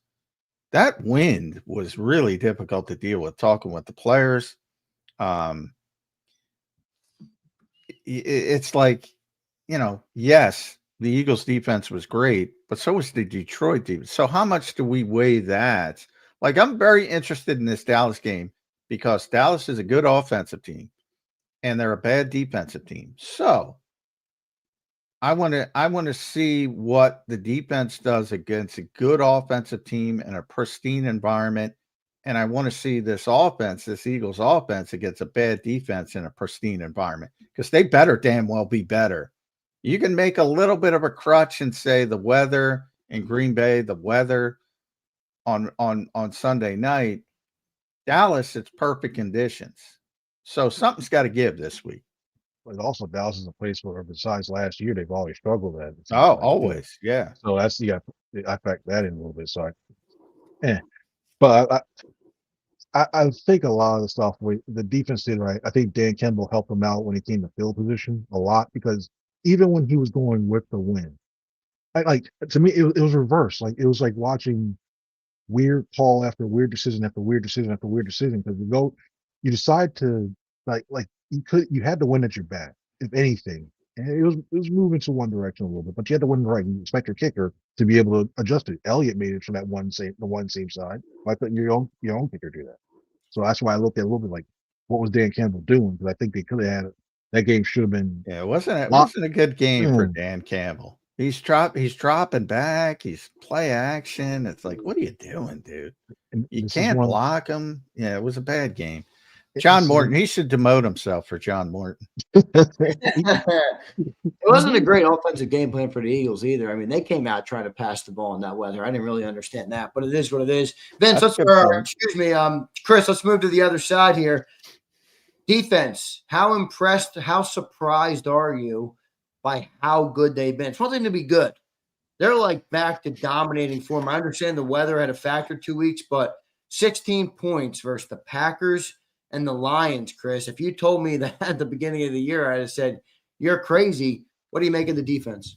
This reminds me of the Vanderbilt Bears a lot.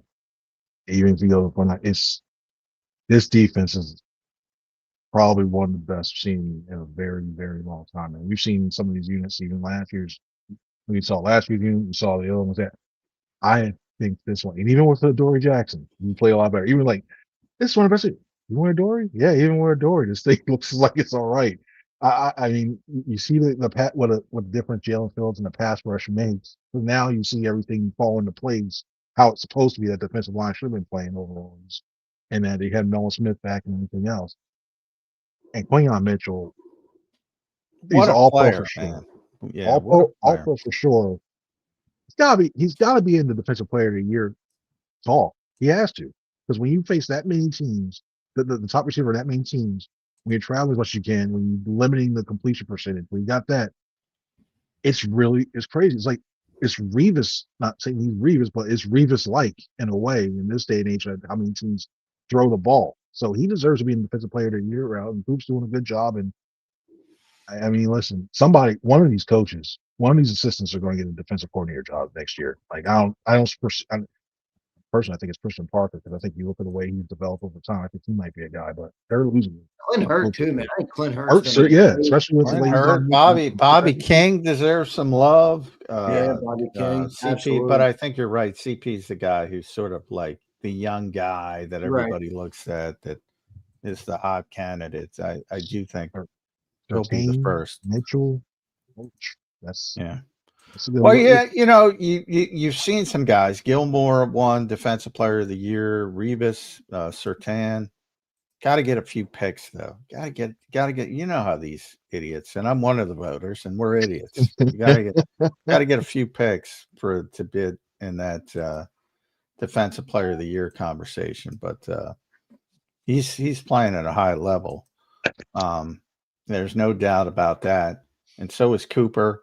And you know what? Makuba's getting better and better. Nakobe back. I thought he's brought energy and physicality to this defense. And then Vic, man. Vic's part of it as well because he's got a feel for the game that few have. And he doesn't blitz a lot, but he blitz it seemingly always blitzes at the right moment. It's just got a feel for the game that few have.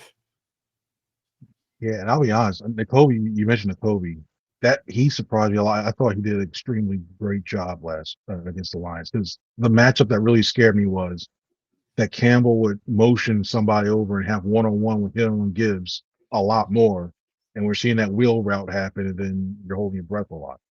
And well, that was the only thing they had was Gibbs sort of in the passing game. What do you have? 5 catches for 100-something yards. Yeah, That's about the only thing they did have,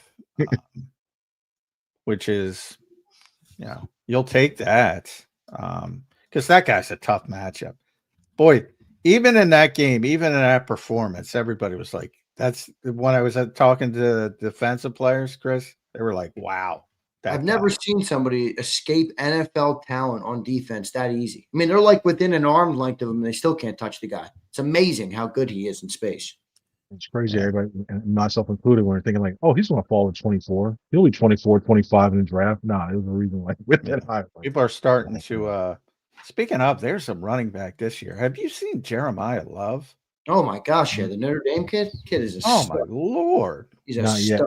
Yet. Not yet, because I know it's sacrilegious to say this, but I usually, when I do my other stuff, I look at that, but usually Notre Dame is usually lower on my list for personal reasons. Well, you gotta watch that kid. I think he might be a top 10 pick as a running back. I mean, he is insanely gifted, and he can do everything. He can pass protect. I've never seen a running back in this era that could pass protect. Wait, they do what? Exactly. That was a miss. That's a miss. You're allowed to do that? It's almost like I hesitate. Now this is going to be hyperbole, but I'm going to say it anyway. He's almost like Emmitt Smith with more athleticism. He does everything. He's a good pass receiver. He blocks, and obviously he's a great runner. Boy, I'm taking that kid in the top 10. Taking that out of context, John. Yeah, I'm taking that kid in the top 10. If he's not in the top 10, we're not doing this right. We're not doing this right anymore. Interesting. Chris, got to ask you about the offense. I know. I keep telling John, I've reached an enlightenment period, Chris, where I no longer have any expectation for the offense for a defensive football team, but we got to talk about it every day. Where do you put how do you see the ineptness of the offense? A lot of fans go right to Petula. They go, Petula sucks. And a lot of people say it's Nick Sirianni's philosophy. There is also a section of the fan base, as evidenced in the JAKIB comments, that it's the quarterback who is the reason that they run the offense that they do, because he's not a high-volume thrower of the football. What do you think of the offense? Where do you think the problem lies? Or do you think there's no problem at all? It's just not pretty. I mean, that last part, no problem at all. It's definitely a problem. Yes, you think there's no problem. All right, good. I'll explain the hierarchy when it comes to this and how I feel like it relates to each one. Let's start with Petula. I'm one of those guys. I start with it just because of the play design, because of the way you motion it. Some of the play calls itself, like they ran that weird running back offset on 3rd and short. We didn't really need to do that in the orbit motion. I like There's- that. I like that play because it was something different. But when it doesn't work, No, I just can't. I see them like, no, this isn't it. Like, especially in that situation, when you look at like the deep at the front and say the way, like, nah, I didn't like that one. So when I look at the play calling and the issues you have, then you put the quarterback in a weird position. If you keep doing the audibles and you try to check out there, then you had create another issue on another front. The quarterback runs a play, he does that one too. It doesn't like he's comfortable with some of the stuff. He's gotten more comfortable being on the center. And yeah, he could throw the ball, anticipate it more in some of his zone stuff, which is another reason why I'm like next week with a team that plays a lot of zone. So I don't think it's going to be that much of a cakewalk, but you can build a lot of zone. He wants to play. He's also risk averse. He doesn't want to turn the ball over. So you don't want to turn the ball over. Now you get your receivers, and sometimes that really makes them frustrated because now you're looking like, okay, hey, I know if I'm AJ, I'm running. If you look at the route charts, it's slant, stop, go. No advanced trusting your offensive line to do deep crossers or deep digs or can't throw it. You can't throw it in the middle of the field. Yeah, Is God that forbid. all, Chris? If you think about it, like if your head coach is telling you we got to play risk averse football, and you're the coordinator, you now can't call plays to the middle of the field. You can't call plays that require progression reading. You don't call anything. Like in my opinion, yes, Kevin Patullo's routes suck. But he's calling an offense where he's limited. I can't open up the playbook. I can't have AJ run across the middle because now I'm taking on risk. And I don't want to take on risk. They don't want to turn the football over. They're 40-2 when they win the turnover battle. So I'm not saying it doesn't work, but my question is, how limited is Kevin Patullo and what he's even allowed to call or run within this scheme that Nick Sirianni has implemented with Jalen Hurts? You can get, even if you can still get, if to run routes, you can run concepts that are able to make them get some separation in order to make the quarterback feel a lot better by even running that. Like, say you just motion one way, you have him go across like a deeper cross around there, especially if you're facing in zone where if you have going to cover 3 and you have the one guy going one way and that's else, there's windows that are open. And you can get matchups against, say, you move them more, you move AJ to the slot a little bit more. You get him free up on a nickel corner, and you tell me AJ can't beat that across the middle.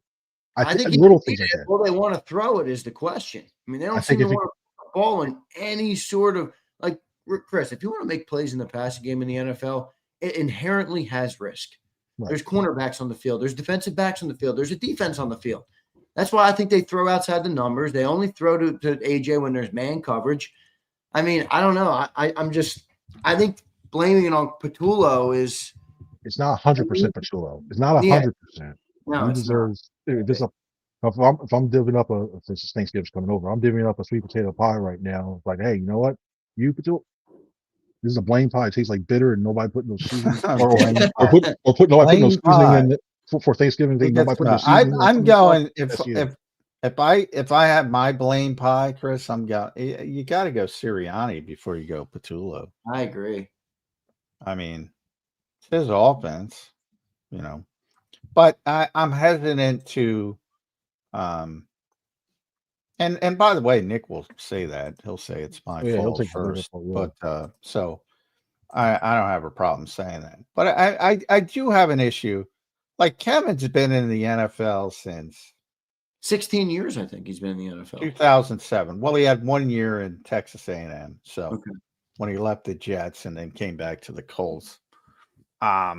So 2007, essentially. I mean, come on. The guy doesn't know a route concept. I'll tell you what. You talk about imposter syndrome. What if this guy is this clueless? Boy, Kansas City and Buffalo and Tennessee and the Jets and the Colts and now the Eagles. Boy, he has impostered his way through a lot of stuff. And I've talked to him enough to know he's a pretty smart guy. I just don't buy it. I don't buy it. It's like the same thing with Sirianni when you heard with they have no hot routes, Chris. They have no hot routes. I'm like, high school has hot routes. The guy's been in the NFL. He had Phillip Rivers. All they ran with Phillip Rivers was hot routes at certain points. You build to the strengths of your players. And Have the Eagles gone overboard with being risk averse? Maybe. I think certainly from an aesthetic standpoint. But then you look at 40-2, that's their record when they win the turnover battle. I don't know. I think I've accepted my enlightenment is different than Xander's. My enlightenment is all right, it's ugly as shit, but I can't really kill it because they keep winning. That's sort of my enlightenment.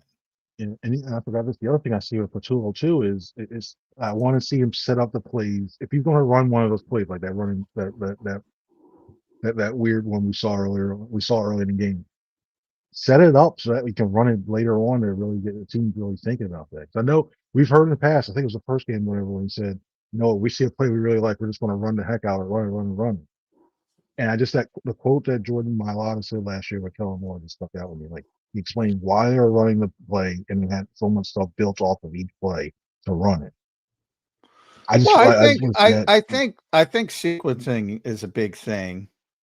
John Morton was bringing that up in Detroit last week, coming up into the game. I thought it was interesting because he said, "Yeah, I have to get better at that." And I think that comes with experience. So I think that's part of it. But the funny thing about Kellen Moore is that was the worst offense he's ever had. Yeah. From a statistical standpoint. I mean, he had a bunch of high-powered offenses in Dallas and even with the Chargers. It was the worst offense he ever had. And when you have so many different guys ending up in the same place, and I'm talking about Nick Sirianni, I'm talking about Shane Steichen, I'm talking about Brian Johnson, I'm talking about Kellen Moore, and now Kevin Patullo. That's a lot of people, and they all end up in the same place. That's too much of a coincidence to me. And by the same place, I mean it looks similar because you're building around the talent you have, and namely, you're building around the quarterback you have. And I don't think that's a bad thing. I think that's what you're supposed to do. Or am I being too easy on all You're these right, guys? because as soon as Kellen Moore got down to the Saints, we see, especially with throw. We start seeing Yeah. all this stuff. We see, Well, he wants to. You have enough demonstrated history with Kellen Moore to know what he wants to do. And what he wants to do is not what he did in Philadelphia. And by the way, I think that makes him a good coach. It's simple. You adjust the offense to whatever you need to do. You want to win, just do what you can on that one too. And I just look at, I still look at there's ways like you can still. It's like everybody can still have their little wrinkles within each offense. I'm just waiting to see what the wrinkle, besides the 6 offensive linemen sets. I'm waiting to see what wrinkle that Pachulia can really add that really makes things effective. I'm still waiting for him to set it up, and who knows? I mean, we're talking Maybe you'll about it. see it. Maybe you'll see it in Tennessee next year when he gets scapegoated here. And See, that's hilarious. God. Chris, does it have to get better? Like they're 8-2. They beat the Lions. They beat the Packers. They beat the Chiefs. They beat the Rams. They beat the Cowboys already. Does it even have to get better, or is this just we want it to look better because they got all this talent assembled, or at least on paper they had this talent assembled? Does it have to get better, or are they just going to keep winning? It has to get better because you're going to see one of these teams that you played already that are in the playoff hunt already. You're going to see them again. You're going to see the Rams again. I feel that much confident. Me Whether too. we see the Lions again, I don't know, but you give Sean McVay. We saw last year. You keep beating them year after year to year. One of these years they're going to catch up and they're going to try to find. They may find something that he hasn't seen. And all of a sudden the light comes on and go, oh, I can do this against Vic Fangio. And then next thing you know, you're relying on offense. You need to find something. And the one thing I really look at is I still think of, remember last year after the bye when they played the Browns, they looked off. The next game after that, they got a little better and they started getting better at that. The one thing I'm thinking, okay, they came back from their bye, they had an awful game. This was another one. It's an extra game. Maybe it's just taking them a little bit longer this year before it finally all clicks together. And they go like, you know what? Playoffs going. All right, yeah. All right, cool. That I'm still thinking. I think you already saw it with some of those quarterback draws. I think as it gets later in the season towards the playoffs, I think the Jalen Hurts run game is going to be a bigger part. The quarterback design run game I think they are holding that back. Yeah. And it's starting to show up a little bit. At C Franklin News, make sure you follow Chris on the X platform if it's working. Hasn't been working this morning. I think it just. Um, I'm not sure. I You think see on Blue Sky if it's not working. You see Blue Sky. Yeah, maybe there, check them too. out on Blue Sky as well. I I'm never out made on that Blue Sky. migration. Yeah, I never made that migration. But for all those who enjoy it by all means. Read obviously Chris at NJ.com. By the way, you were in the Lions locker room after. What was the reaction to the pass interference at the end of the game? Poor Rocky Sin, Temple guy, getting exposed on Lincoln Financial Field. Should be used to that, by the way. There's various. He was part of the good. He was part of the good. Yeah, he was stretch. part of I'll the give him that. good He was a good Temple. stretch. Good There's run. some other ones. Yeah. Ugh. But I'll say, in front of everybody, and he ended up saying, you know what, it's got to be a better spot. And then too, his two teammates next to him, when I asked him like, hey, what are you feeling? That's he was there in shots here. He was like, no, hold on. So yeah, there was a little thing now too. I also asked Lee McNeil just overall, like what he thought about the offense. Like he's seen him twice now, and 3 times now, and seeing that.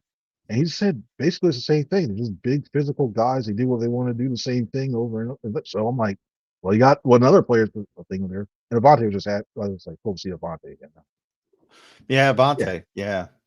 Saw him get a couple pictures. Got Quignon's jersey, so he's a smart guy, Avante. Go get the All Pros jersey. And we haven't met because we have so much angst. Real quick, Lane Johnson obviously is going to be out for a little while. Even though Nick holding on like grim death, we'll see. He's going to be out for a little while. I think the history. They're not very good when Lane's not out there, but last year. Past couple of years with Fred, they're able to persevere a little bit better. But that's a big loss, Chris. They've been lucky when it comes to injuries. Yeah, and that's why that Fred Johnson reacquisition looks huge because having Matt Pryor out there in the end, oh boy, he would have been really, really bad on that. But yeah, I look at it in the fact that in ways of you can hold on the opponents that you have right now, you can get by with that. You just hope that Lane's ready and he's good to go. If he's like 70%, 60%, he's gonna try to go. So that's my thing. But yeah, that's a huge loss. Maybe this necessitates some other changes as well too. Maybe you roll out some more. I don't know. Maybe this necessitates some more things you can do right now. But yeah, losing Lane again, just a calming presence on that offensive line, the steward of that offensive line. Yeah, that's a tough injury. You just hope that they're lucky that this happened now, as opposed to earlier this season when you had that really tough schedule. Because then I don't think we'd see him in the one spot. Yep, good stuff. Chris, appreciate you joining in today, man. Make sure you guys follow him at C Franklin News. Always great to get you on here, Chris. We appreciate you as always, brother. Thanks for doing it today. We'll talk to you again soon. All right, man. I appreciate it, guys. Thank y'all. Thank y'all, everyone watching. Have a good one. All right.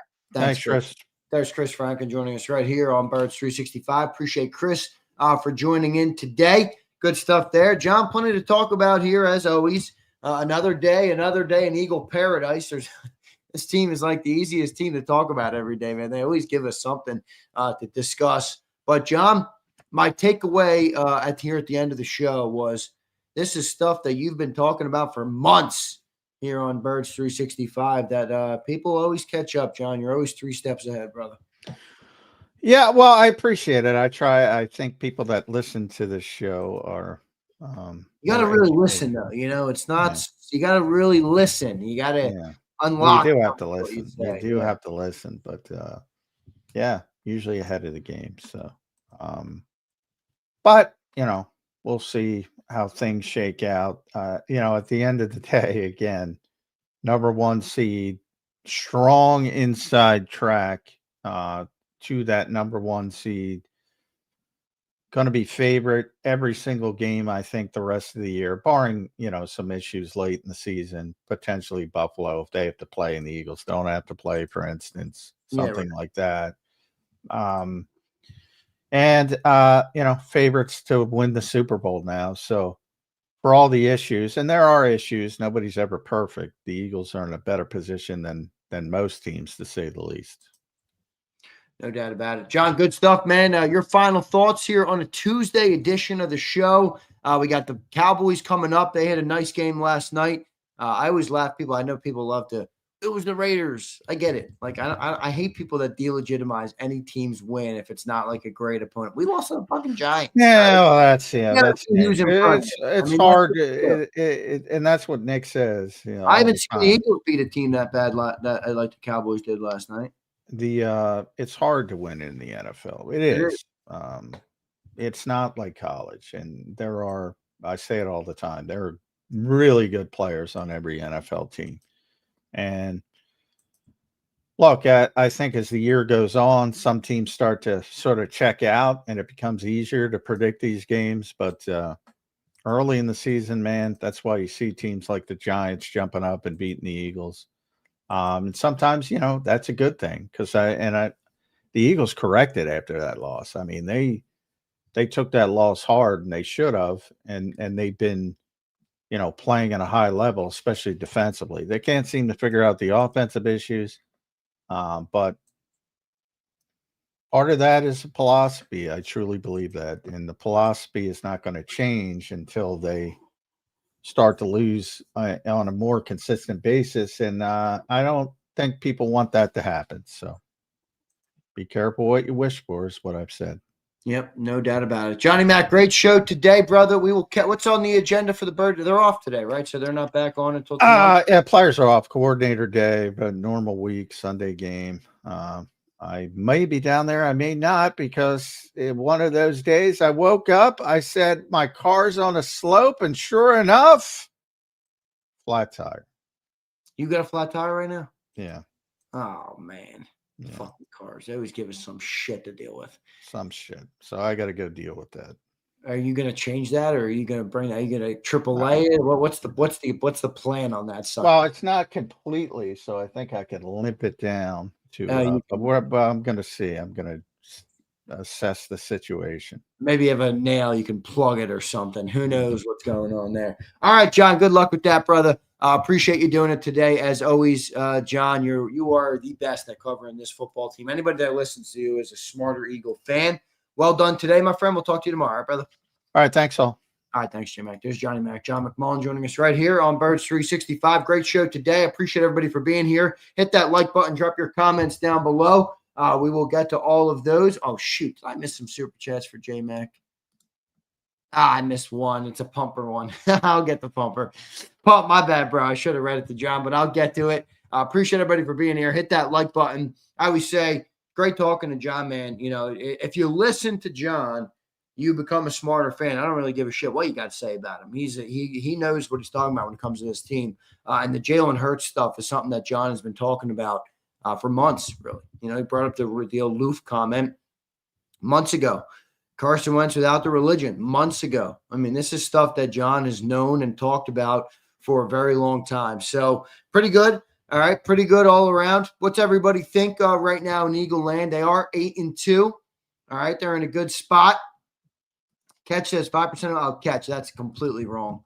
That is completely wrong. Let's go to Pumper. Pumper says, B. Pumper compares Hurts wannabe Jordan complex to Dylan Raiola and Mahomes. Strange. To be honest, Hurts' skill set is more Dylan Brooks than any. Not Dylan Brooks, man. Oh, man. Not Dylan fucking Brooks. You can't go Dylan Brooks on me, can you? You got to go. You're going Dylan Brooks on me? Pumper? That is brutal. All right. That is a brutal comp. The internet is like down today. Cloudflare. It's funny how this internet thing, it could just like collapse at any moment. I need to get my own servers to make sure JAKIB stays on the air no matter what. So the people of JAKIB Nation have the truth about the Eagles, because nobody else is fucking giving it to you. Nobody else gives you the truth. I'm telling you, I'm going Tony Montana. That's my new slogan. JAKIB Sports is Tony Montana. You fucking need people like us. So you can point your fingers, all right? You need people like us, or else you guys are glazed donuts all around, all right? You guys are glazed donuts without JAKIB Sports because nobody's giving you the truth. Nobody's giving you the truth. I will always pursue the truth, okay? Nobody get you a generator. I do have a generator. That's not what I'm talking about. I'm more talking about the servers of the internet, all right? Or the servers of the internet. Yeah, Catch, you should have heard him a few years ago before he started doing WIP. All right. If JAKIB is Tony, then I'm Sosa, motherfucker. What are you saying? You're gonna kill me? Is that what you're saying, Roll Philly? You're here to kill JAKIB? You ain't no fucking real. Yoshi, what do you want? You want to be buttered up, Yoshi. Shut your bitch ass up. Yoshi's looking to be buttered. Yoshi, I'm buttering you like a piece of fucking toast. You can get all that on the rest of Eagles YouTube. There's plenty of that out there. All right. There's plenty of buttered coverage for you, Yoshiwara. Stupid ass name. Stupid ass name anyway, Yoshiwara. What the fuck does that even mean? There's plenty of buttered toast out there for you, my friend. But again, I am feeling the enlightenment about this offense. I no longer care. It is what it is. You know, it is what it is. The offense sucks. They absolutely stink. They don't even try and be better. They don't want to be better. All they want to do is not turn the ball over. And look, it's worked. They're 40-2 when they win the turnover battle. Okay? They're 40-2 when they win the turnover. They're not changing anything. They're not changing anything. All right? So it is what it is. I am ready to rumble. I'm ready to keep winning with our defense. I think the defense is truly amazing. Honestly, I think the defense is legitimately good enough to take us maybe to the Super Bowl. That's how good I think the defense has a chance to be. So that's the positive. That's the positive that the defense is this good. But the offense is this bad. They don't have any desire to change it or to improve it. I know they say they do, but they don't. They just don't want to turn it over. That's it. They just don't want to turn it over. You know? Yoshiwara will be the first one to tell. You know, guys, here's the thing. If you want to accept that we win, if you're going to make the comment to me, we win. Okay, we win. I get it. Don't fucking come in here and tell me we have an MVP quarterback or we have a top 5 quarterback.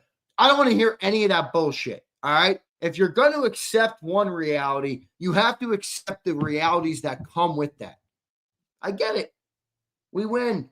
We don't need to be better. Zander, shut up about the offense. We're 8-2. Fine. But don't fucking sit here and try and tell me that we have an MVP player or that our offense is this or that Jalen is capable of this. I don't want to hear the bullshit. I don't want to hear any of that bullshit. All right? I don't. Okay? I don't want to hear any of that crap. We are 8-2. All right? I get it. 8-2. Don't turn the ball over. Morty, I saw all your quotes. I saw your post. Old school coaching. Limit the opponent's possessions. I understand. Okay? I understand. It's very successful. It's very close to the margins in terms of, you know, your margin for error is a lot smaller. But when your defense is this good, you know, then you're going to win a lot of games. David says, here's David. Jalen is elite. Well, David, why don't they ask him to be elite then? David, the only thing they ask him to do is not turn the ball over. If they had an elite player, you don't think they would try and make elite play out of him? You think they paid him $50 million to be elite and just not use his talents? How do you reason with that, David? How do you reason with that?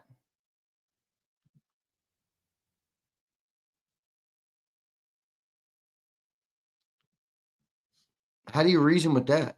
Why have an elite player if you don't use him? Dank, I think I'm not going that far, Dank, but don't you agree with me, Dank? Like, Dank, you're a pretty reasonable person, and I get it, and you're a fan of Jalen, which I'm completely fine with. He's quarterback to the most successful era in Eagles history. No problem with people who are fans of Jalen Hurts. But don't you kind of agree, like, they don't really ask him to do what would be expected of an elite player. Now, maybe they're right. Maybe their philosophy is correct. But how do you view that, Dank? Because I think you're a reasonable person, at least in my conversations with you. You've always been a reasonable person. And by the way, you do have bragging rights over me this week, Dank. I know you're an Oklahoma fan. That was a brutal game by Bama. They looked awful out there. All right. They did not look good. That was maybe the worst game I've seen Bama play since that opener. Well, definitely was. All right. Z, those dumplings are getting to your head, bro. Jalen is elite. Well, I don't think it's the dumplings. You can go to humptiesdumplings.com if you want to start speaking the truth. But Rich, you think he's playing elite right now?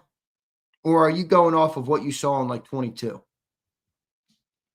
I think he has elite moments. I don't think he's an elite consistent player. Here's David. David, I won't disrespect you. Whose fault is that? Yes, the scheme and play calling is controlled by the offensive coordinator. David, no, it's fucking not. No, it's fucking not. The scheme is not controlled by the coordinator. What fucking world are you living in? The scheme is controlled by the coordinator? No, it is not. The scheme is controlled by the head coach. They had 2,900 passing yards last year with Kellen Moore. Kellen Moore was the coordinator of the #1 passing offense in football for 3 years. What are you talking about? The scheme is controlled by the OC. No, it is not. No, it is not. The scheme is controlled by the offensive coordinator. Where are you getting that from? What makes you believe that? Because it's a scapegoat? Because it's easy to blame the play caller? If you're going to blame the scheme, then blame Nick Sirianni, not Kellen Moore or Kevin Patullo, who's a puppet for Nick's offense. It's not. Come on, dude. You want to be logical, you want to be reasonable, fine. I'll have the conversation with you. But don't sit here and tell me that the offensive coordinator is in control of the scheme. Kellen Moore literally was the coordinator for the #1 passing offense for 3 seasons in the NFL. His quarterback threw for 2,900 yards last year. Was that Kellen's scheme too? Come on, man. All I want people to do is be reasonable. That's it. I just want people to live in reality. That's it. I don't need you to hate on Jalen or love Jalen. I don't need you to love Nick or hate Nick. I don't need you to love Kevin or Patullo or hate him. Just be reasonable. Think with logic. Be fucking reasonable. That's all I'm asking. That's all I'm asking is to be reasonable. That is not a reasonable comment.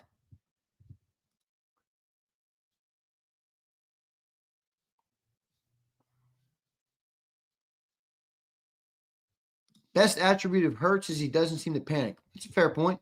Definitely doesn't panic. The OC is the extension of the head coach. I know, David. You don't think it has anything to do with the player. I know, David. One day, David, I hope you'll take the red pill, is what they used to call it in that movie. Take the truth pill. It's much easier to live in a world where you're honest with yourself. It's much easier. Doesn't mean you got to be a hater. Doesn't mean you got to hate on everything. Just be reasonable. Just be honest with yourself. I refuse to lie to myself to fit my narrative. I refuse to do it, which is why I take so many comments from people who challenge what my perspective is. And that's why I appreciate those comments. All right. Z, when it comes to Jalen, you are often unreasonable. Let me hear why, Roll Philly. Or is that just because I don't rank him as high as you want me to rank him? Is that unreasonable to you? Explain to me where I'm unreasonable. I'll come off it if I think you're right. If you prove to me that I am unreasonable on Jalen, I will say I'm unreasonable. I will be honest about it. As I always try and be. As I always try and be. It's way early. Yeah, Gary, you're kind of right about that. Maybe I'm wrong. I don't know, Gary. I refuse to do it because I hate it. I'd rather be honest, but you're right. It's much, you know what they say, Gary? Ignorance is bliss. Ignorance is bliss. Here's my boy, Binks 343014. What's up, brother? Appreciate you, man. He says, what's up, Zander? I'm a longtime watcher, new to the chat. Be careful in there, man. It's the Thunderdome. We got a lot. You know, about 80% of our watchers don't chat. You know that. You guys know that, right? About 80% of JAKIB watchers do not comment ever. All right. You know how many DMs I get from people who are like, hey, I never joined the live chat, but I do love your show. You know, I get it out a lot. Hurts is a hybrid of Alex Smith and Tim Tebow. Oh, Binksy's first chat, man, is a tough one. All right. It's a tough one. Because we at work. So I'm not mad at you. I'm fine with people that don't chat. I don't need everybody to chat. It is what it is. I get it. Some people like listening. Some people, tune in after the fact. Some people are at work, as you say. Let me go back to Binks. Where's my boy Binks? Hurts is a hybrid of Alex Smith and Tim Tebow. I love his game, not so much because he leaves a lot of meat on the bone, but because he won a chip. Well, that's fair, Binks. He did win a chip. All right.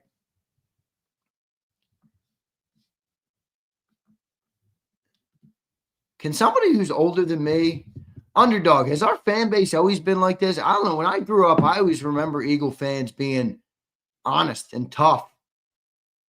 I always remember them. But maybe it's because of winning, We never won before. So maybe like people were more tough because they knew we were never going to win. Then we started winning and maybe it created some Krispy Kremers. We got a lot of Krispy Kremers though, dude. We got a lot of Krispy Kremers. We really do.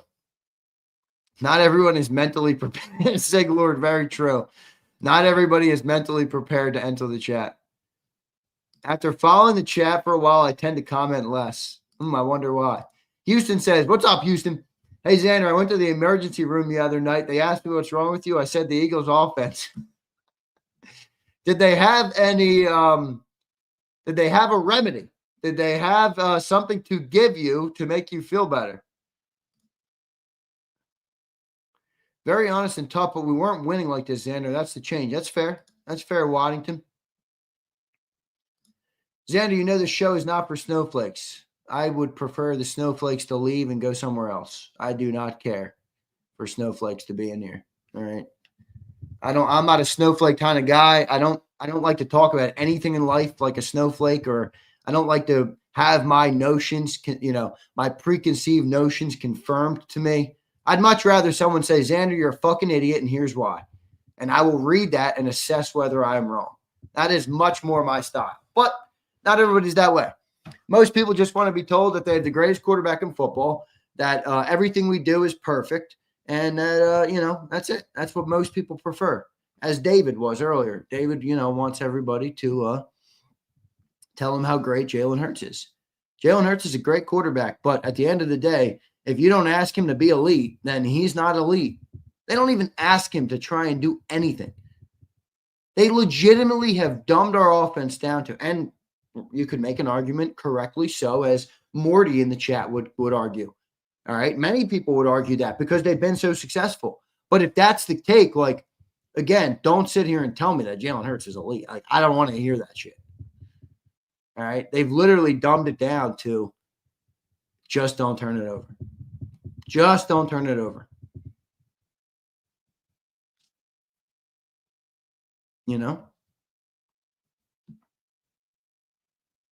White guilt. Well, what the fuck does that mean, Stephen Webb? White guilt. That's another. I guess the world wants people to be upset for being white or have guilt for being white. I'm fucking white. If you don't like it, get the fuck out of here. I don't give a fuck. It's the weirdest shit I've ever heard. Stephen, if that's true, we got a major problem. White guilt.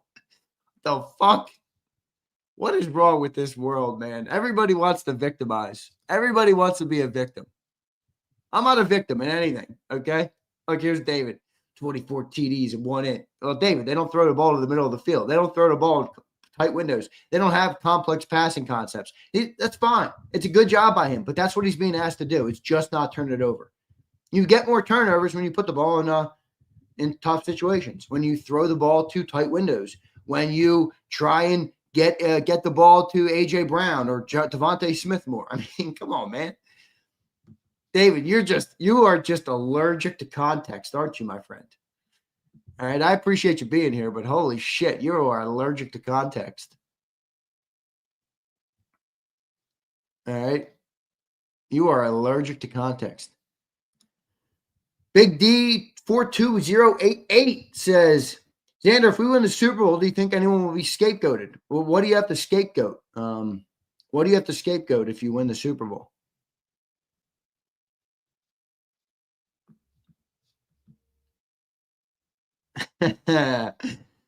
Oh, man. Everybody else could be proud. All you. This is hilarious. All right. White guilt season, baby. Now I'm not allowed to say I love who I am, right? Because I'm a white guy. Is that right? Our world is so fucking stupid, man. Our world is so stupid. It's fucking hilarious. We really have the collective IQ of our nation is in a free fall. It has jumped off the Empire State Building. It is in a fucking free fall. Zander, it's not all tight windows. The film tells all. I see why nobody in the locker room takes him serious. Yeah, HKP. It's a very pedestrian offense, but they win. You know, it is what it is. All right, it is what it is. Underdog says, Zander, I've never seen this fan base so soft. This is the skinny jean era of Birds fandom. Feminine and elegant. Zesty as a jar of salsa. Disgusting. Underdog. That's why they love you, underdog. That's why I love you, because you give your honest opinion. All right. That's what I appreciate, people who give their honest opinion, not people who just say their opinion based on their narratives that they want to be correct over and over again. You know, Underdog got great comments.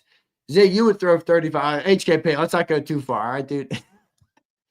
Curtis says, Zander, last year it was taboo to point out Hurts' issues. It put you on an island. This season, the Jalenites are on an island. Truth hurts. Well, Curtis, I was guilty of that too, you know. Last year, I said Jalen was top 5 all the time. But at the end of the day, a lot of that was conflated with, you know, what he was able to do in 22. I honestly believe that Jalen Hurts was a top 5 quarterback in 22. Like, I think most people wouldn't deny that. Jalen was a top 5 quarterback in 22. He played like it. He threw the ball like it. He put the ball into, he made great throws. He ran the ball successfully. He did everything well in 22. 23, I didn't even think he was that bad. He turned the ball over more, but he had an awful defense, you know, and he was forced to. He was forced to.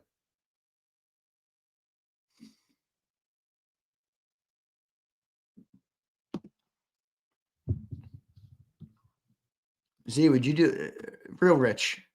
Rich, how old are you? Rich, are you 10 years old? Would you do the Hot Ones challenge if I bought you? By the way, I could easily house the Hot Ones challenge. I love hot sauce. My fiance will eat a piece of pepperoni and go, ha, ha, ha, ha, ha. I'm like, the fuck? What did you grow up eating? Ice cream? That's it? I grew up in an Italian household. I love a little spice. I don't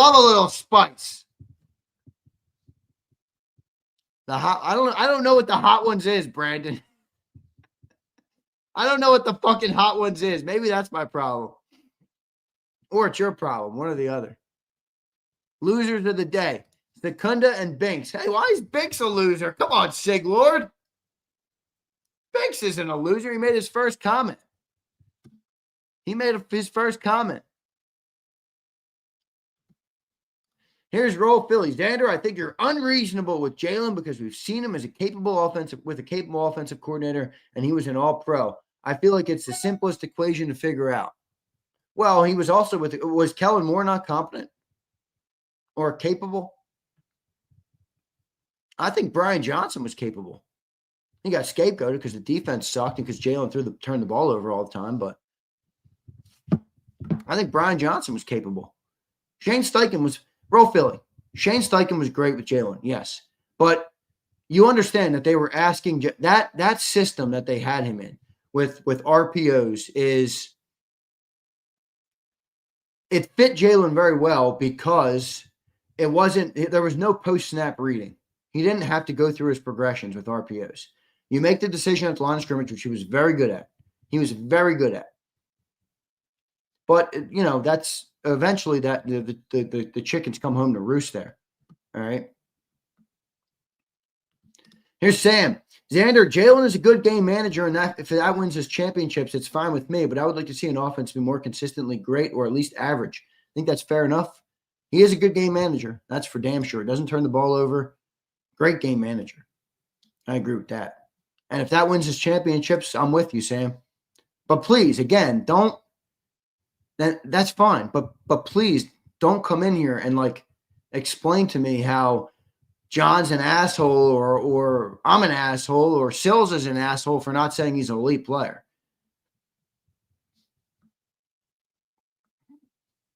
All right. Most Hurts fans can't be reasonable. I'm a Hurts fan. I don't agree with that at all. I'm a Hurts fan. I have been since I watched him at Jerry's World when he was a first game as a starter. I'm also not going to turn a blind eye to what his limitations are. He does have limitations.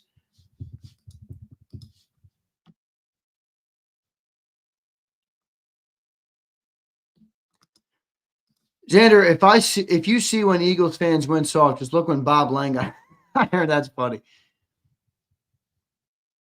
If being honest makes me a loser, I'll happily take the L. You're not Banks. You didn't take an L. That's Sig Lord. Sig Lord likes to pick on people. All right. That's all right. Bring back bullying. We need some bullies in the chat. Banks, what you got to do is you got to stand up and say, shut up, bitch. All right. Sig Lord knows I love him. Sig Lord knows I love him. All right.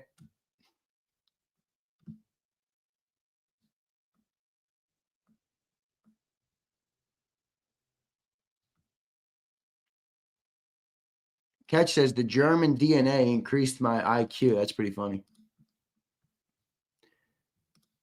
I don't know what you chatters expect. Binks, you want to know the remedy for Sig Lord. You gotta attack, all right? You got to attack.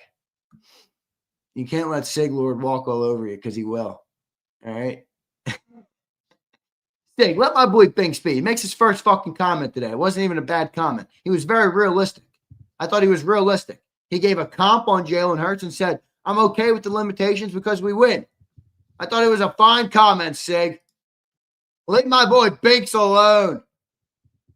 What do we expect? Is average too much to ask for? Yes, it is, Houston. I've been asking for average for weeks. Doesn't come.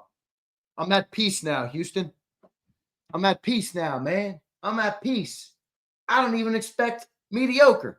I don't even expect average. All right? I expect consistently inconsistent. I expect the offense that sucks ass. And I expect great defensive performance. And I expect a win. That's all you got. That's what we are, man. All right? The Enlightenment will take over JAKIB Nation. The Enlightenment is occurring at a high rate right now. All right. Here's my boy Skywalk. What up, Sky? What's up, Z? What up, my man? Did you see the video of Jalen before the game hyping up the team? Everyone was clapping and AJ just walked away from the huddle. I didn't see that. Can somebody tag me on that in Twitter? I didn't see that. I'm all right with that, though. I think that's, I think that's overrated. Would AJ be in there being like, ooh, yeah. Would that make you feel better? I don't give a shit about that. That doesn't. I mean, Skywalk, I hear you. Maybe it shows light to AJ is more unhappy, here. But I think we all know that. All right. I think we all know that, but I don't really care. I mean, I don't need AJ Brown to be in the middle of the huddle going, yeah, Jalen, yeah. Hype us up, Jay Hurts. Hype us up, number one. I'll leave that for the Roll Phillies of the world, That's what they want. I know Roll Philly would be in there. All right. I know Roll Philly would be in there. Roll Philly would be glazing Hurts like a motherfucking Krispy Kreme. All right. All right. Krispy Kreme. Rich says, did you grow up eating ice cream? Had me dying. All right, Rich. I'm telling you, it's my fiance. Girlie, she eats a piece of pepperoni, and she's like, oh. I'm like, the fuck? It's pepperoni. It's not even spicy. But that's how some people are, I guess. Here's Skywalk following up. My point is he's not being a team player, especially knowing he's getting the ball. He's checked out. Oh, bullshit. He's not being a team player. Come on, Skywalk. Is the only way to be a team player to just sit there and accept your role? It's like, you know what I hate about this? I think one of my problems, and maybe I'm wrong on this, but one of my problems with the whole A.J. Brown saga is I've always hated people who tell me to just sit down and shut up. It's why I was an awful student. It's why you telling me to do my homework, fuck you. I'm doing my own time. I hate people telling me what to do. I hate it. And a lot of this AJ shit is like, Skywalk, what are you telling him? Sit down and shut the fuck up? How to be a teammate? How to be a player? How to be an elite wide receiver? You don't think AJ Brown knows how to be an elite wide receiver? He's the one who's fucking the elite guy. He's the one who was a first-round draft pick. He's the one who got $32 million. He's the guy that became this level of successful. You don't think he knows what the fuck he's doing? I hate the mentality of sit down and shut up. Sit down and shut up. No, fuck that. Fuck that. That is stupid. Skywalk, I love you, but I'm sorry. I hate that. I hate people who try and who are like, that's what so much of the AJ shit is to me. Just sit down and shut up. What? AJ's a grown-ass man and a very successful one at that. All right? He's got a wife. He's got kids. He's got one of the highest paid contracts in pro football. Second round. Sorry, Dank. He's got, all pros on his resume. He's got Pro Bowls. Come on, man. I think that guy can manage himself. I don't need to tell him what to do or how to do it. Same with Jalen Hurts. I'm not going to sit here and fucking tell Jalen Hurts what to do. I'll analyze the game, but here's Roll Philly. There's a difference too. I heard this so much. And I put that out. I'm Team AJ. I had one guy comment. Yeah, but just don't go to social media. I don't give a fuck where he goes. Nor am I going to tell him how to do his job or how to get across what he wants to get across. Roll Philly, you have no idea how much this organization tries to suppress any voice that doesn't tote the company line. You have no idea what A.J. Brown has said behind closed doors. You have no clue what A.J. Brown has said to teammates or coaches or any of that shit. No clue. Maybe he did go to them. Maybe he's been saying it to them all year, and they don't want to fucking listen.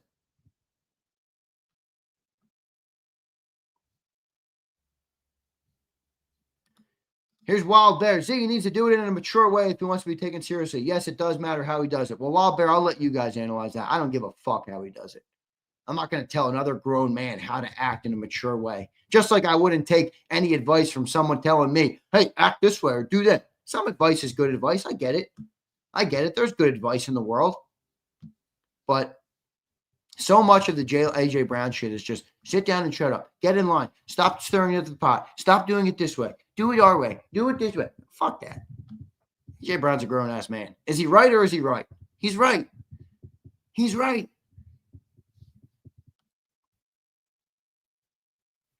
AJ's not an all-pro pregame huddle guy. Zander is an AJ. Roll Philly. That is not true, one. And two, nobody has defined the term Krispy Kreme donut more than you on Jalen Hurts. Everybody can just go type in his username on X and just read his X account. I mean, this dude was on a tour yesterday commenting on every person's tweet on X that Derek Gunn doesn't know what he's talking about and it's a bullshit report. Anybody who would listen and let me tell you, there's a lot of Jalen Krispy Kremers out there who will listen. David, we had one of them in our chat today. All right. Roll Philly is the epitome of Krispy Kreme. All right. He's the epitome of Krispy Kreme. And sure, I'll be AJ Krispy Kreme. I'm fine with that. I think AJ is 100% right. So if that makes me Krispy Kreme, so be it. That's false, D. I sent you evidence and you still negated it. No, wrong. You sent something that you tried to use to confirm your preconceived notion. That was not evidence, Roll Philly. You don't know what the fuck evidence is. You wouldn't know evidence if it smacked you in your damn jaw, Roll Philly. That wasn't evidence. That was you saying, well, I think this is what it means, so I'm gonna confirm what I believe to be true. Roll Philly, shut your bitch ass up. Roll Philly, shut your bitch ass up. I own Texas, Roll Philly. I own Texas, you simpleton. Sam Shepard, what up, Sam? Zander, Jalen has the limitations, but I think his strengths outweigh his flaws. But if you don't utilize his strengths, his legs, his limitations shine brighter. Great take, Sam. Great take. Great take. I'm not as down on Hurts as this chat. That's fine, Island. All right. All this talk on donuts makes me Homer Simpson crap. Casey, we all know why you're here. All right. Xander, sub fans love them some glaze-filled Hurts. Big Mike, I think you do too, my friend. Don't lie to me, Big Mike. Every once in a while, you'll be in here glazing donuts. Come on, Big Mike. You can't get past me. I keep receipts on everybody in the chat. You guys might not know this, but I keep receipts on everybody in the chat. That's why I know when there's a Delulu person and a not-so-Delulu person. All right? That's why I know. Jason, you've been floating a little more toward Delulu recently. And normally that's not your MO. Normally that's not your MO. All right? Roll glazed donuts. He's no longer Roll Philly dogs. All right? He's no longer Roll Philly dogs. He's that glazed donut dogs. Here's Curtis. What up, Curtis? Xander, I know this bum Curtis that can go out there and not turn it over while not getting first downs. That doesn't increase Jalen's stock at all in my mind. Curtis, I think that's fair. AJ is the epitome of what not to do as a pro. Holy shit. You can't. All right, now we're reaching. You can't honestly believe that. You can't. There's no fucking way you honestly believe that. Listen to what you're fucking saying. Listen to what you're saying. This guy has reached the pinnacle of his profession. And you're telling me he's the epitome of what not to do? Holy shit. You see, folks? You see, folks? What's dark will always come to the light. This motherfucker is the next level Krispy Kreme.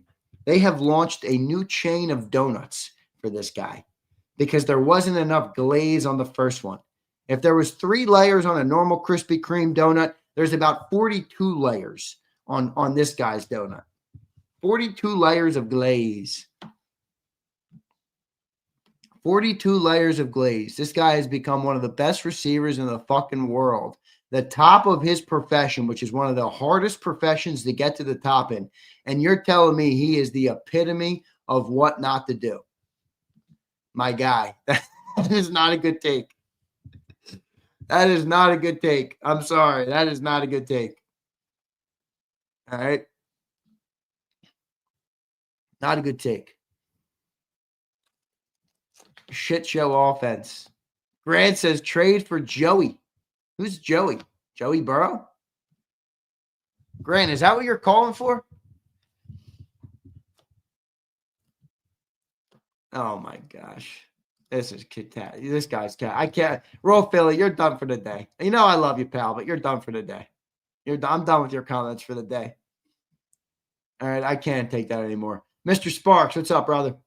I think it's either Mr. Sparks or Mrs. Parks. Which one is it? Mr. Sparks or Mrs. Parks? Fuck out of here, Z. You know AJ is childish at times. No, I don't. I don't know what the fuck you're talking about, No Limit. I don't know what the fuck you're talking about. Where's my boy Mrs. Parks? Let me go back to that. Mrs. Parks or Mr. Park? Mr. Sparks. Where'd it go? I lost the comment. Sorry, Mr. Parks. Or Mr. Sparks. Wow, the comment disappeared. Did you delete that shit? Fuck did that thing go? Oh, here it is. I have no doubt the coaching staff will ramp up the Jalen runs for the playoffs. For now, they are scared to let him run free. I think they will too. They better. That's what he does well. They better. Glazing AJ. No, you're glazing Jalen Hurts. No Limit. We have the worst fucking passing game. Our passing game blows. Our offense blows. You can blame the receiver all you want. Z, I thought JAKIB was about the truth. Roll Philly, you wouldn't know truth if it smacked you in your fucking head, dude. Because it already has today, and you proved the way you handle it. Mrs. Parks. Which one is it? It's a fair question. Is it not a fair question? AJ tells all young wide receivers, just do the opposite of me and you will be just fine. Yeah, that was a bad comment. No limits on that Jalen Glaze too. I always say this too. Why do you guys these guys don't need you to all back them? Like you're allowed to just be objective about the game or not be objective, just be a fanboy. But they don't need you to defend them constantly. Like Roll Philly is on a Twitter campaign right now. He like searches in, you know how you can go on Twitter and like search in a guy's name or something? He searches in Jalen Hurts. And then every comment he sees on Jalen Hurts that's not 100% Krispy Kreme, right from the Krispy Kreme glazed machine, he's bashing back. I got to defend Jalen. I got to defend him in the public sphere. Let this play speak for itself. That's what he does. No Limit. You're a Jalen Krispy Kremer. Don't lie to me. I've seen your comments. This is a perfect example of why I keep receipts on people in the chat. Because they try and bring me bullshit here on Zander Time, and I don't accept bullshit. You are a Jalen Krispy Kremer, No Limit. Yes, you are. The offense blows. Leave it to the Jalen Krispy Kremers. They'll say the quarterback has nothing to do with it. You need to make a glazed donut merch. I do. Marie, are you listening? I need some merch. I need some merch designs. By the way, that guy who was in here last week, you guys remember that? You guys remember that guy? What was that guy's name? Print House or something? He never emailed me. This is what I mean. Like, he comes in, he wants to get me my business. I say, email me. I'm open to do business. I never got an email. I mean, what the fuck? What the fuck? Yeah, Brandon, I'll take it, brother. I'll take it, my man. Here's Roll Philly. Z, the passing offense has nothing to do with our top 5 wide receiver. I know. A.J. Brown doesn't throw the ball, my friend. A.J. Brown doesn't throw the fucking ball. I know you will find every stat on the planet to try and deny that reality, but that is the reality. Now, maybe it is a fair question. Is AJ going backwards? You know, it's like Morty, you know what it is? Though? It's like a car. If you leave a car in the driveway, in the snow, in the rain, hot weather, cold weather, if you leave it in the snow and in the rain and for 2 years, you might go under the hood and see some rust. You might have to replace the battery. You might have to do some maintenance to get it back up to speed. You know, it might not work as well. They don't use A.J. Brown anymore. They don't use A.J. Brown. They don't even try and use A.J. Brown. Does he have a little rust? Maybe he does. Maybe he does. The quarterback doesn't use him, though. Okay?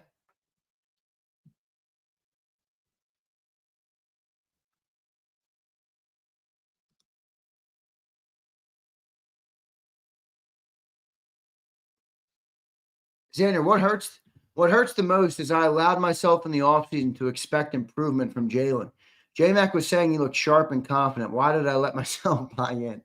What do you mean, Curtis? You're a fan of the team by nature, man. That's an emotional state of mind. Being a fan is an emotional state. You understand this. Everybody understands this, right? Being a fan is an emotional state, which requires you to pull yourself out of the emotional state of fandom to be able to view objectively. That's if you want to view objectively. Roll Philly doesn't want to view objectively. And my boy earlier was correct about what he said about, ignorance is bliss. Gary's right. So if you have any desire to be objective and honest, which I assume some of you in here do, if you have any desire to get to that level, you understand you have to put your fandom aside, because being a fan is an emotional state. All right.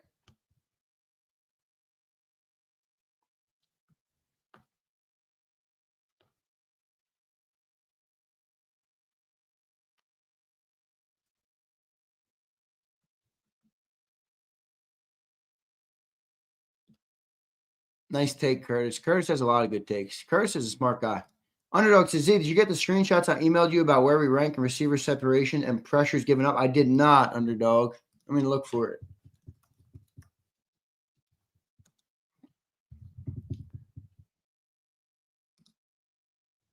Oh, I see it now.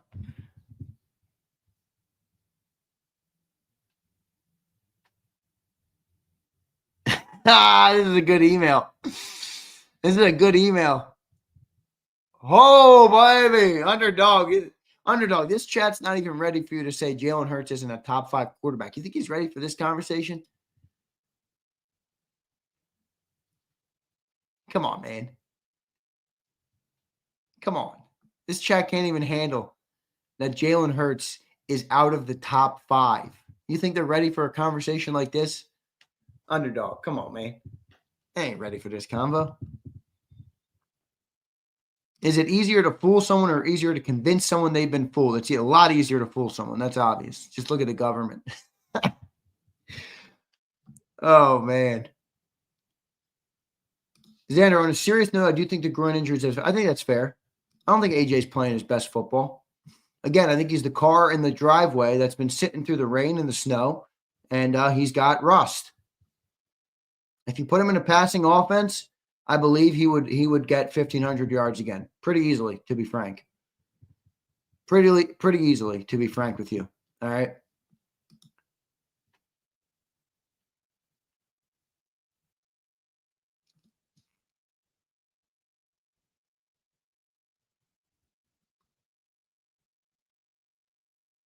No Limit says show the receipts if you got the ball. No Limit. I can assure you, a problem that I do not have in life is having a fucking set of nuts. Okay. Now that might be a projection by you, but don't get out of here with that bull. Having a set of balls is something that's never been a problem in my life since I've been a child. Okay. Having a set of fucking nuts. And in fact, my set of nuts has made people like you uncomfortable at every phase of my life. All right. Projection. That is projection at its finest. If you got the balls.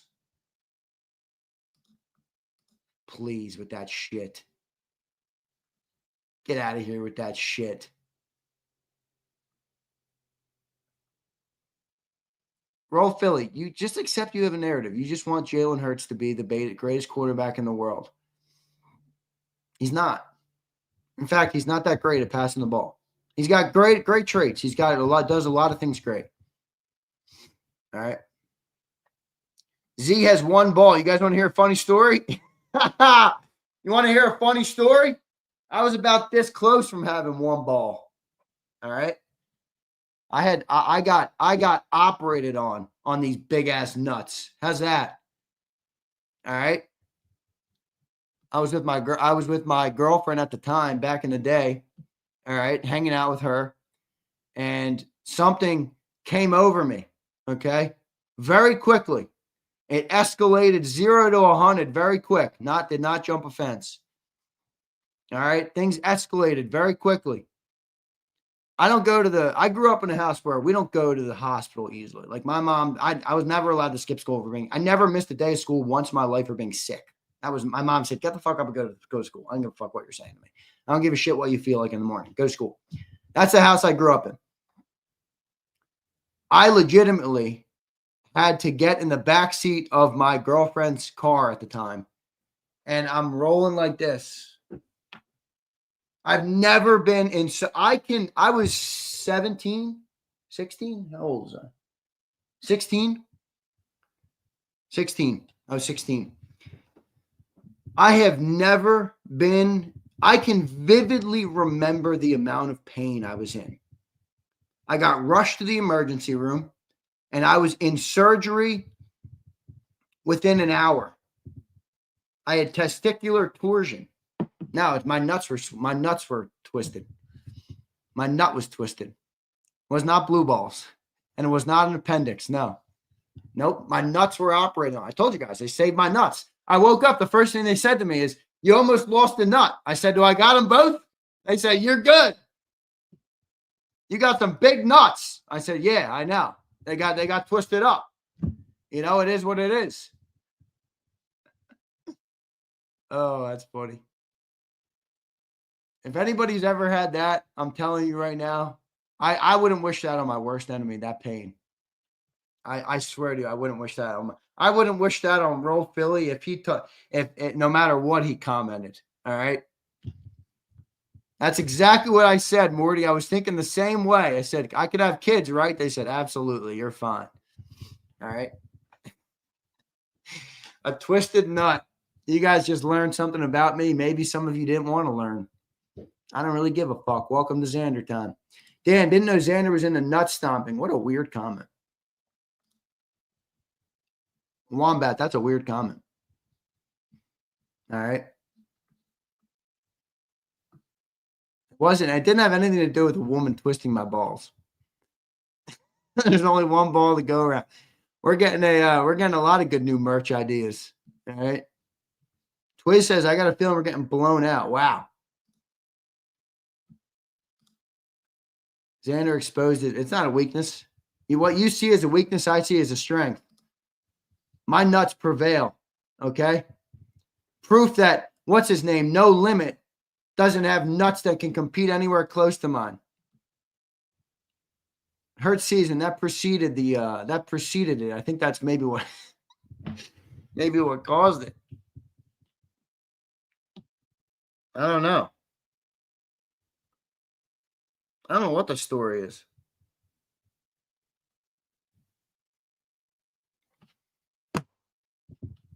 Your next podcast venture should be called The Twisted Nut. You hate to see it.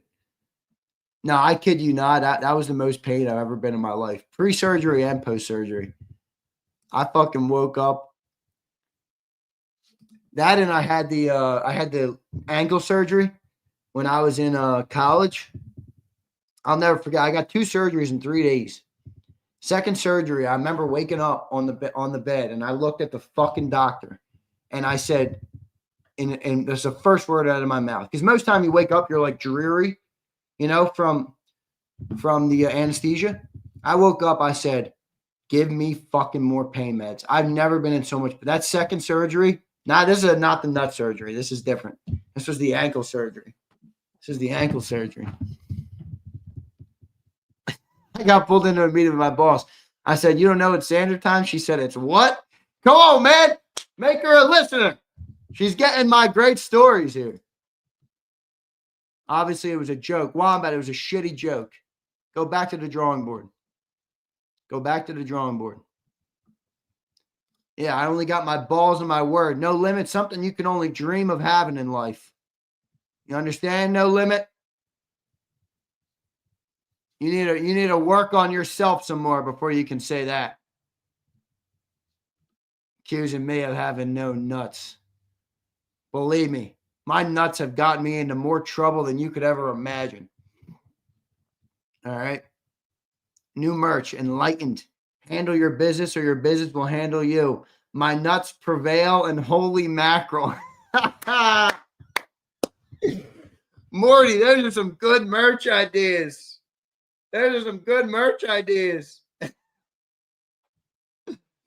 Look at Wombat crying, man. Wombat's so mad. I thought his joke was a fucking awful joke. Wombat, that was a trash joke. Learn how to laugh. How about maybe make a good joke and I'll laugh like Morty just did. He gave me some great. All right. He gave me some great ones. Z, that one dude doesn't think you have the balls to drop the receipts. Please give them to him. Underdog, I would give them to him. I don't give a fuck, dude. The receipts don't mean shit to me. Big Z, did you get a chance to watch Boondock? No, I didn't watch any of the movies yet. Okay. I did not get a chance to watch that yet. What's the first one I should watch again? I don't even remember. Oh, I was using my Post-its. I should really use my my notes app on my phone so it remains.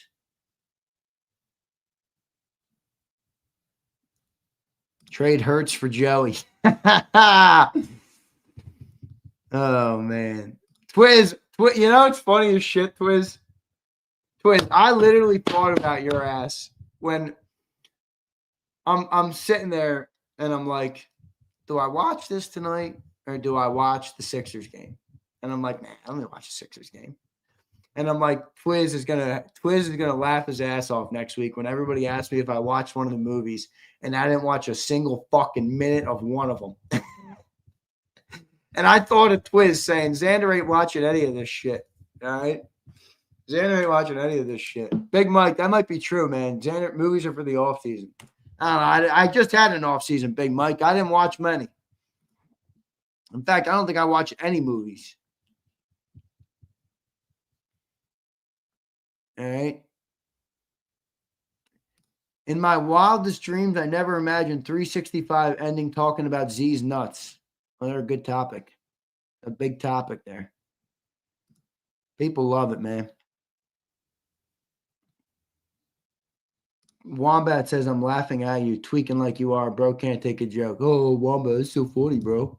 You really got me. Oh, no, what will I do? You're laughing at me? Oh, my God. What will I do? Wombat's laughing at me. Oh, my God. What do I do, guys? Wombat is laughing. Can you believe it? What did I do? What should I do? How do I handle this? Oh my God. Wombat is laughing at me. Fuck you, Wombat. 83 says elite game manager. Yeah, that's fair. He's an elite game manager. I agree with that. I would agree with that. I heard you lose your balls when you take the Eagles job. That's correct, Kyle. No balls left to be had. All right? No balls left to be had. Nut up or shut up. Exactly right, Houston. Exactly right. All right, I'm getting out of here. Good show. Appreciate everybody today. All right? Let's not live in delusion land anymore about the Eagles, okay? Guys, we might go win the Super Bowl. We really might go win the Super Bowl. We ain't doing it because of our offense, but we might go win the Super Bowl. Thank you, Vic Fangio. Thank you, N'Kobe Dean. Thank you, Jalen Phillips. Thank you, Howie Roseman. Thank you, who else? Zach Bowen. Thank you, Quinyon Mitchell. Thank you, defense. And Vic Fangio. Offense, just don't fuck it up. All right? Offense, just don't fuck it up. Wait, real quick, please. Did you say you think we're going to get blown out by the Cowboys? Is that what you said earlier? I don't want to speak for you because that's a big proclamation.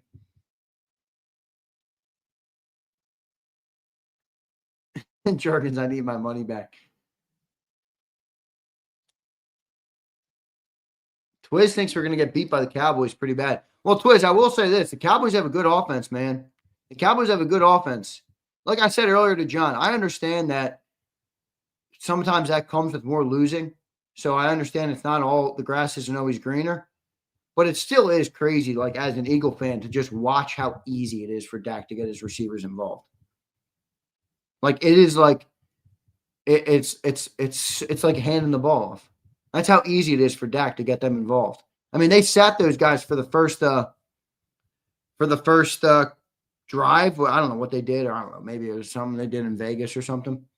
But I mean, holy shit, it's like so easy to get those guys the ball, man. Let me look at the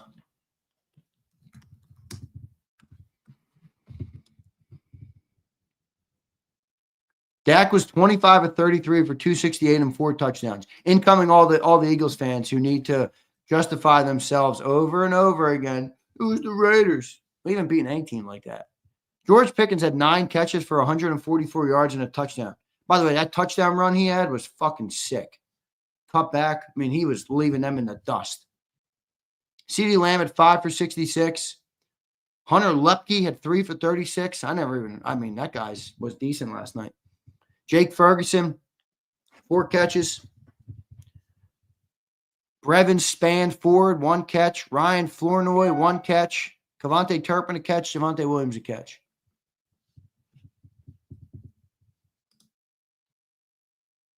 We didn't beat the Giants like that, Xander. They also beat us like that, Roll Philly.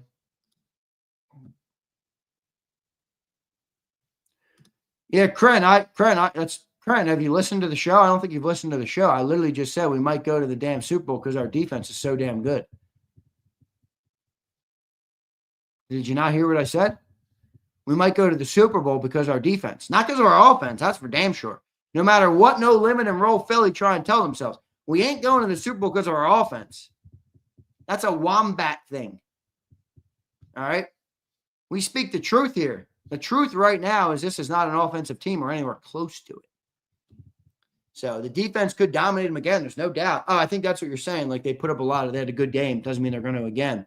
Yeah, well, the one interesting part about that, Kren, is John was pointing to the weather a lot in terms of, the Lions and the Packers, kind of 2 weather games there. I more agree with you where I'm more like the defense really made them suffocate, but the weather was still a part of it. Next week is in Jerry's world, so there's going to be no weather, no bad weather. I mean, it's going to be domed off probably, and it's going to be a good environment, for both offenses. Let's see what they can do. What will the offense do? Will they do anything? Will they get more than 122 yards? Will they do a fucking thing?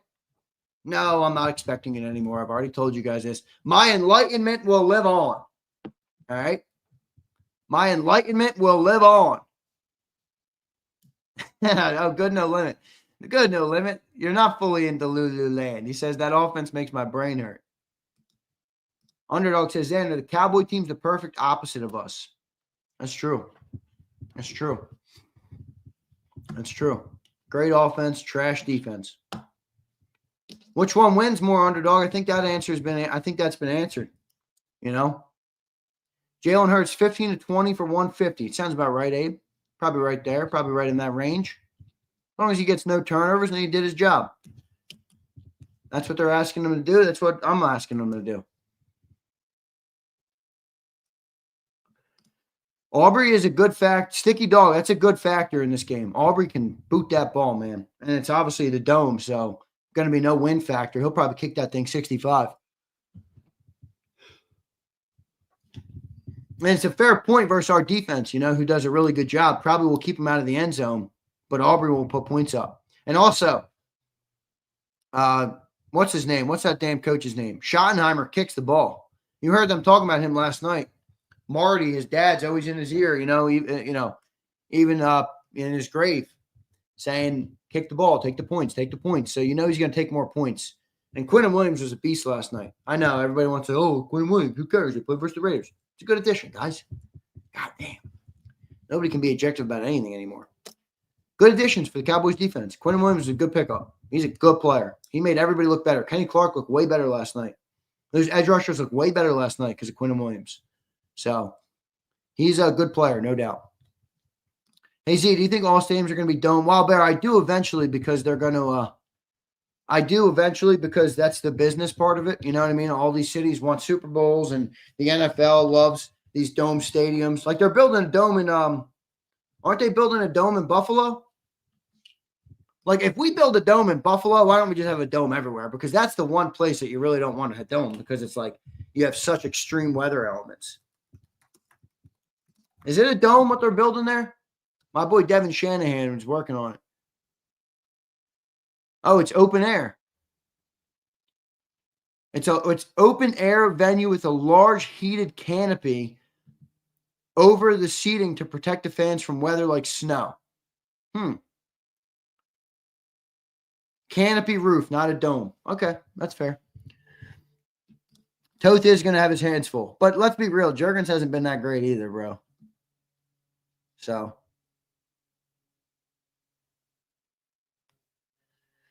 Did you see Acho say the Cowboys are the best DT tandem in the league? I think Carter and Davis are better, but I'm a fanboy.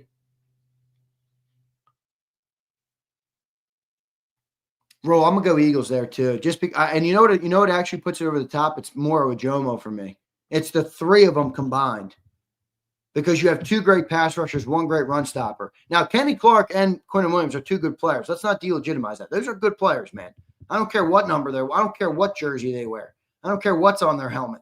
Those are two good players, but I do agree with you here. I think the Eagles have a better defensive tackle unit. They got three of them. Moro Jomo has really become a beast too in pass rush. So, all right. All right, love you guys. Appreciate you being here. Hit that like button. See you next time, everybody. You've been listening to Birds 365, the destination for the passionate Eagles football fan who bleeds green. If it's Eagles football, we're talking about it. Debate, inside the locker room, and guests that are some of the greatest football minds from around the region. We hope you enjoyed the show. We know we had a blast. Make sure to like, comment, and subscribe, and we'll be back soon.